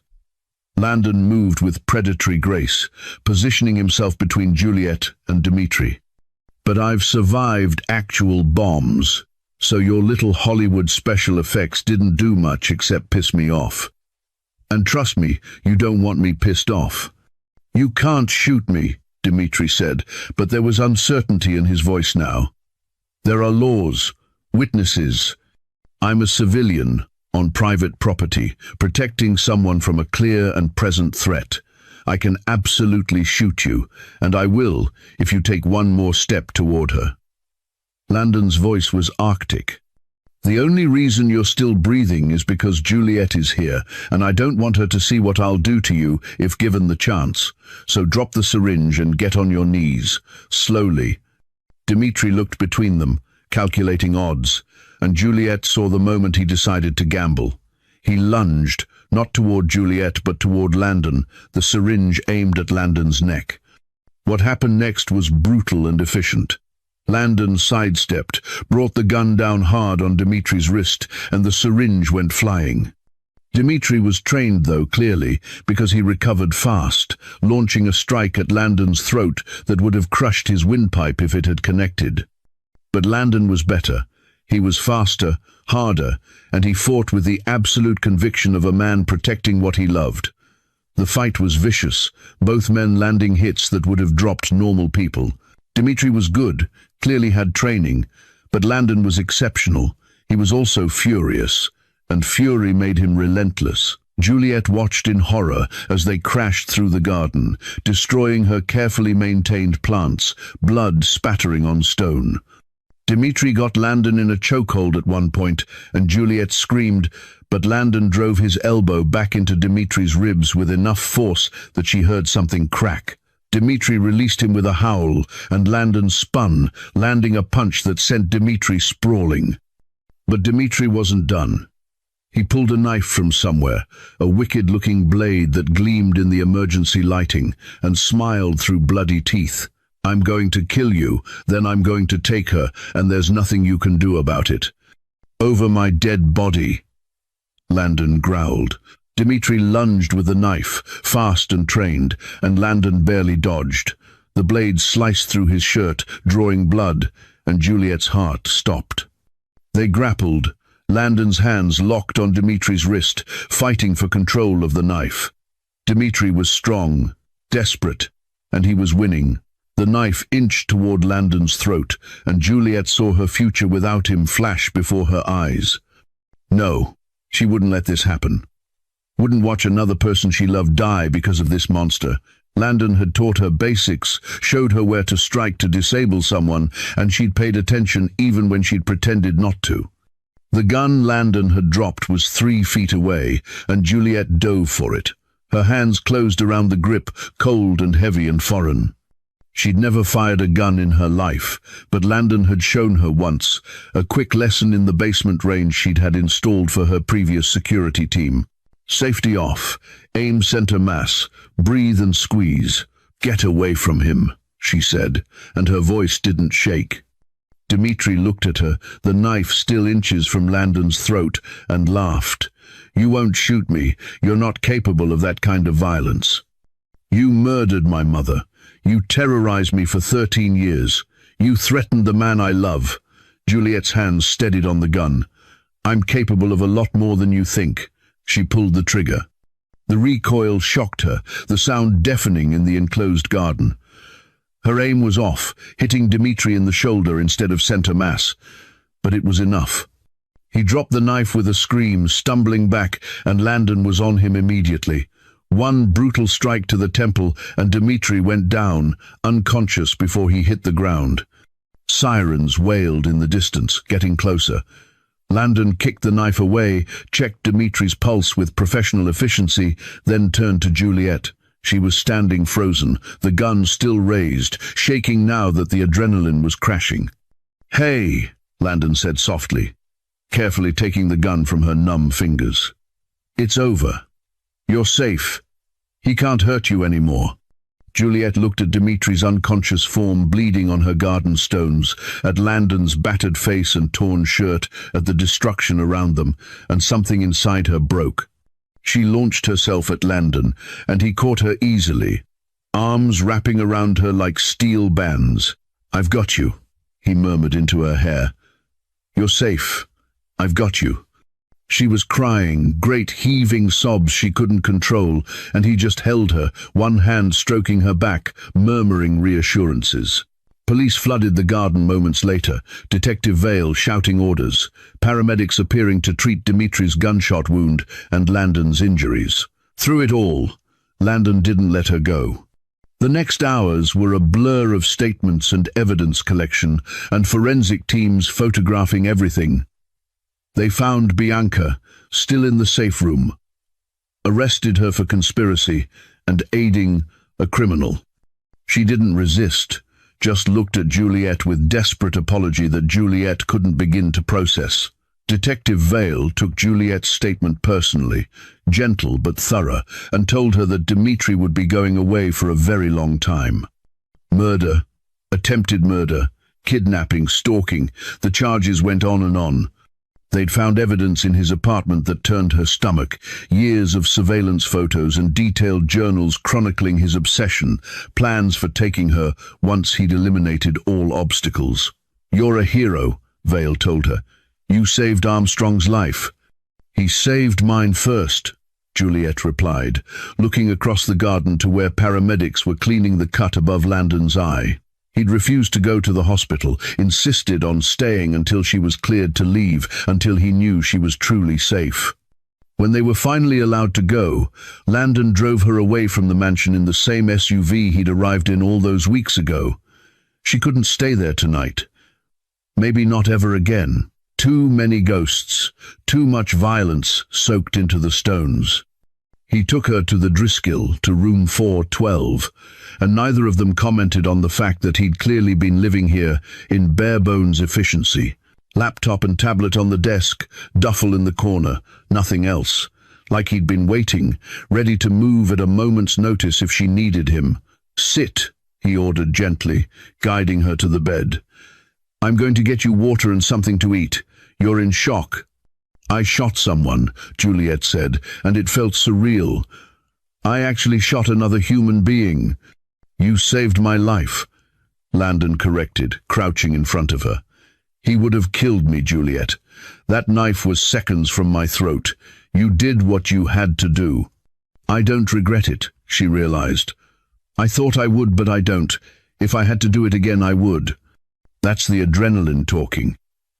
Tomorrow you might feel different, might have nightmares or guilt or any number of reactions. That's normal. His hands covered hers, warm and solid. "But whatever you feel, however you process this, I'll be here. If you want me to be." Juliet looked at him, really looked. His eye was swelling, the cut above it closed with butterfly bandages. His knuckles were split, his shirt ruined with blood and dirt. He'd been in a car bomb and a knife fight, and he'd still come for her, still protected her, still held her while she fell apart. "I love you," she said, and watched his eyes widen. "I should have said it when you said it to me. Should have been brave enough to admit it, instead of hiding behind hurt pride. But I'm saying it now. I love you, Landon Armstrong, scars and secrets and all of it." His hands came up to frame her face, infinitely gentle despite the violence they'd just survived. "Say it again. I love you. Again." His forehead rested against hers. "I love you," she whispered. "I love you, I love you, I love you." He kissed her then, soft and deep, and nothing like their first kiss. This was relief and promise and coming home. When they broke apart, both were breathing hard, and the hunger in his eyes made her pulse race despite everything. "I need to shower," Landon said roughly. "I'm covered in blood and—" Juliet's hands found the hem of his ruined shirt. "I'll help." "Juliet, you've been through hell tonight. You need rest, not, I need you," she interrupted. "I need to feel alive. Need to remember that we survived, that we're here and together, and he didn't win. So please, Landon, don't make me beg." His control shattered. He stood, pulling her with him, and backed her toward the bathroom. "If we do this, if I touch you the way I want to, there's no going back. You understand?" "Yes, sir," Juliet said, working the buttons of his shirt. "I want you to be possessive and jealous and completely unreasonable about me. I want to be yours." He groaned, the sound rough and desperate. "You're going to destroy me." "No," she said, finally getting his shirt off and seeing the full extent of his scars in the light. "I'm going to love you." The shower was long and intimate, washing away blood and fear, replacing it with touches and kisses and whispered promises. Landon was reverent, his hands mapping every inch of her like she was precious, like he couldn't quite believe he was allowed to touch her. When they finally made it to the bed, wrapped in hotel robes with damp hair and racing hearts, Landon pulled her against his chest and just held her. "I thought I'd lost you," he said quietly. "When I got to the gate and saw the device, knew it was meant to slow me down, that he was already with you. I've never been that terrified in my life." "But you came anyway," Juliet said. "You always come for me." "Always," he agreed.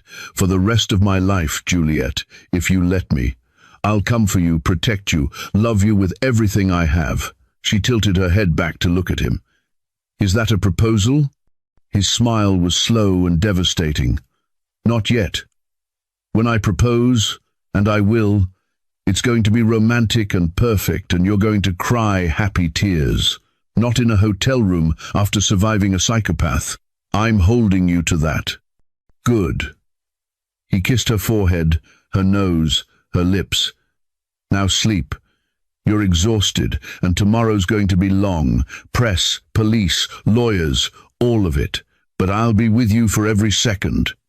Juliet settled against his chest, listening to the steady beat of his heart, and felt safe for the first time in months. The stalker was caught, the threat eliminated, and the man she loved was holding her like she was the most important thing in his world. She fell asleep to the sound of him breathing, and the feeling of his fingers stroking her hair. The next 3 months were a whirlwind of legal proceedings and media attention. Dimitri's trial was swift, the evidence overwhelming, and he was sentenced to life without parole for murder, attempted murder, and a dozen other charges. Bianca took a plea deal, cooperating fully in exchange for a reduced sentence. She'd served 5 years for conspiracy, and Juliet didn't visit her once. Some betrayals were too complete to forgive. The mansion was sold. Juliet couldn't live there anymore, couldn't walk through rooms where Dimitri had watched her, where her false sense of security had been shattered. She bought a ranch property outside Austin, smaller and more defensible, where Landon could install the kind of security that actually worked. They lived together through it all, no longer pretending there was professional distance between them. Landon was her partner, her lover, her home. He still had nightmares sometimes, still woke at 3 in the morning with ghosts in his eyes, but now she was there to hold him, to remind him he was safe, he was loved, he was more than the violence of his past. She learned his scars, every story behind every mark. The burns on his forearms were from a building fire during an extraction gone wrong. The knife wound on his ribs was from Mogadishu, a mission he still couldn't talk about fully.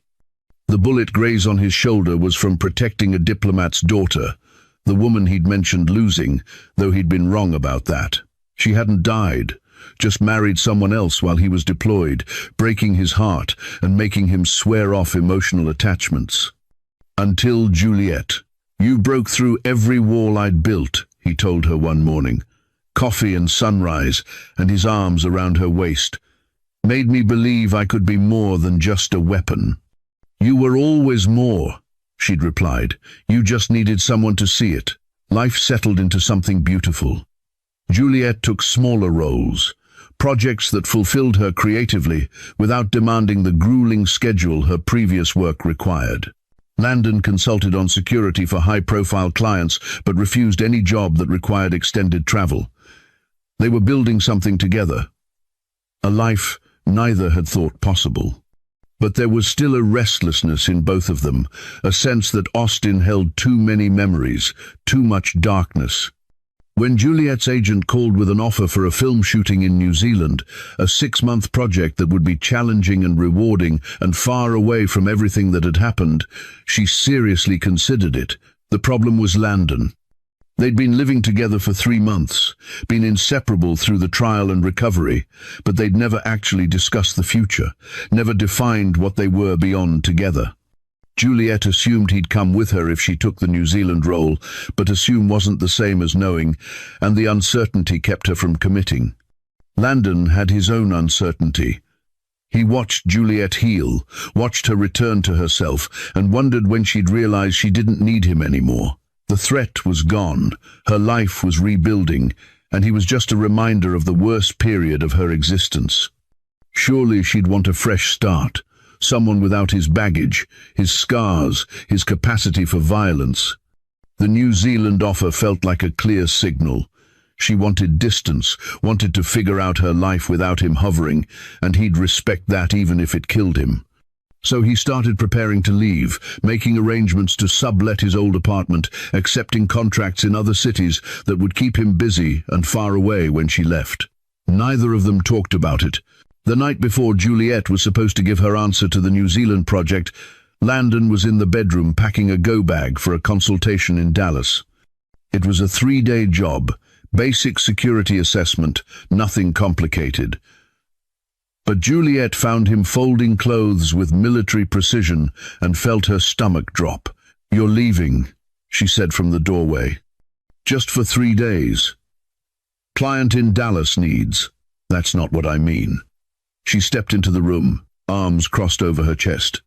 "You've been pulling away for weeks, taking jobs in other cities, spending more time at your office than here. If you want to leave, just say it. Don't make this harder by pretending it's about work." Landon stopped packing, his back rigid. "You're the one leaving. New Zealand. 6 months, a whole ocean between us. I'm just trying to make it easier for you." "Easier for me?" Juliet's voice rose. "How is you disappearing easier? Because if I'm already gone, you don't have to feel guilty about choosing your career over us." He turned to face her, and the pain in his eyes was devastating. "I'm not going to hold you back, Juliet. You've sacrificed enough because of the stalker, because of me. If you want to go to New Zealand and start fresh, I understand." "You understand," she repeated flatly. "You understand that I'd leave you? That I'd choose a job over us? It's not just a job, it's your dream role. Your agent said—" "I don't care what my agent said." Juliet was furious now, hurt and angry in equal measure. "I care what you say. I care whether you want me to stay or go, whether you see a future for us, or if this has just been— what? Convenient? Temporary? Temporary?" Landon crossed to her in 3 strides, hands framing her face. "You think this is temporary for me? You think I could spend every day falling more in love with you and consider any of it casual? Then why are you leaving?" Her voice broke despite her anger. "Why are you pulling away instead of asking me to stay?" "Because you deserve more than this," he said desperately. "More than a man with a violent past and a job that requires hurting people. You deserve normal and safe and—" "Stop telling me what I deserve," Juliet interrupted.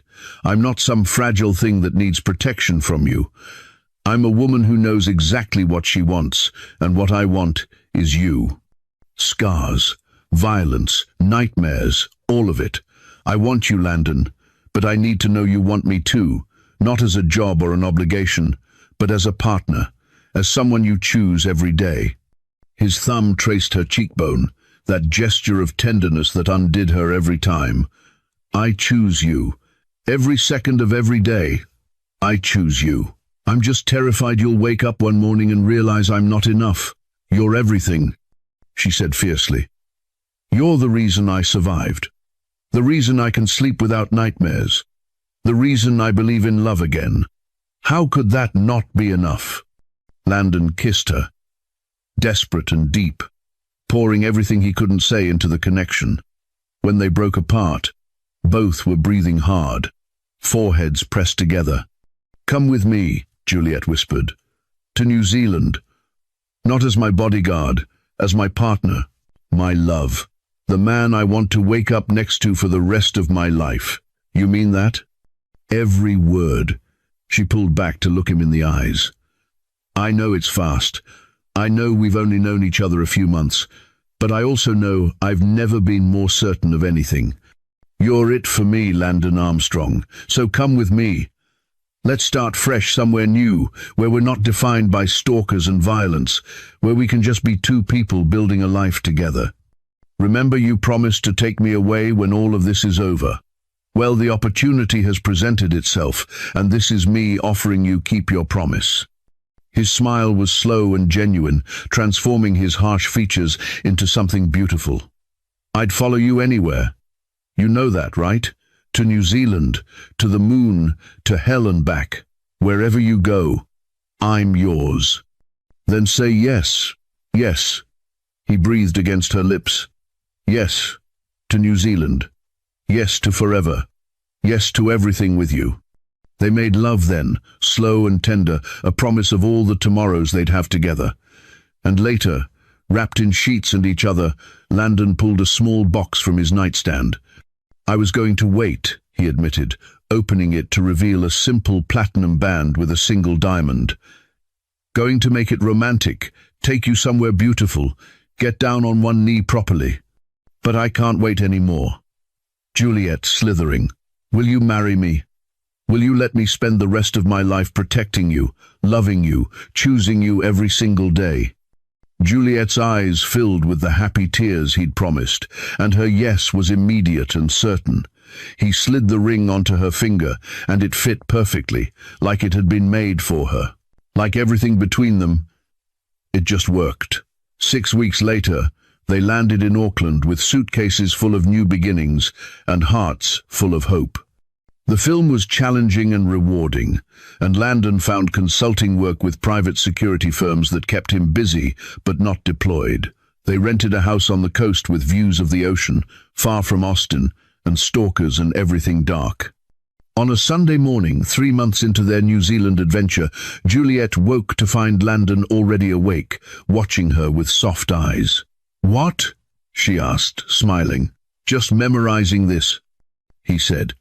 "You, sleep rumpled and beautiful in our bed, in our house, wearing my ring, memorizing happy, so when the nightmares come, I have this to hold on to." She kissed him, slow and sweet. Landon pulled her into his lap, hand cradling her face with that devastating gentleness. "I spent my whole life being a weapon. Then you turned me into a man who wakes up grateful, a man who knows what home feels like." "Where's home?" she asked, even though she knew the answer. He kissed her softly, thoroughly, with all the love he'd learned to express. "Anywhere you are." They sat together as the sun rose over the Pacific, two people who'd found each other in darkness and chosen to build something beautiful in the light. The stalker was gone, the threats eliminated, the past finally behind them. All that remained was love, and the future they'd create together. 1 year later, Juliet Armstrong, she'd taken his name with pride, stood on a red carpet in Los Angeles with her husband's hand in hers. The film they'd made in New Zealand was premiering, and critics were calling it her best work. But the accolades didn't matter as much as the man beside her.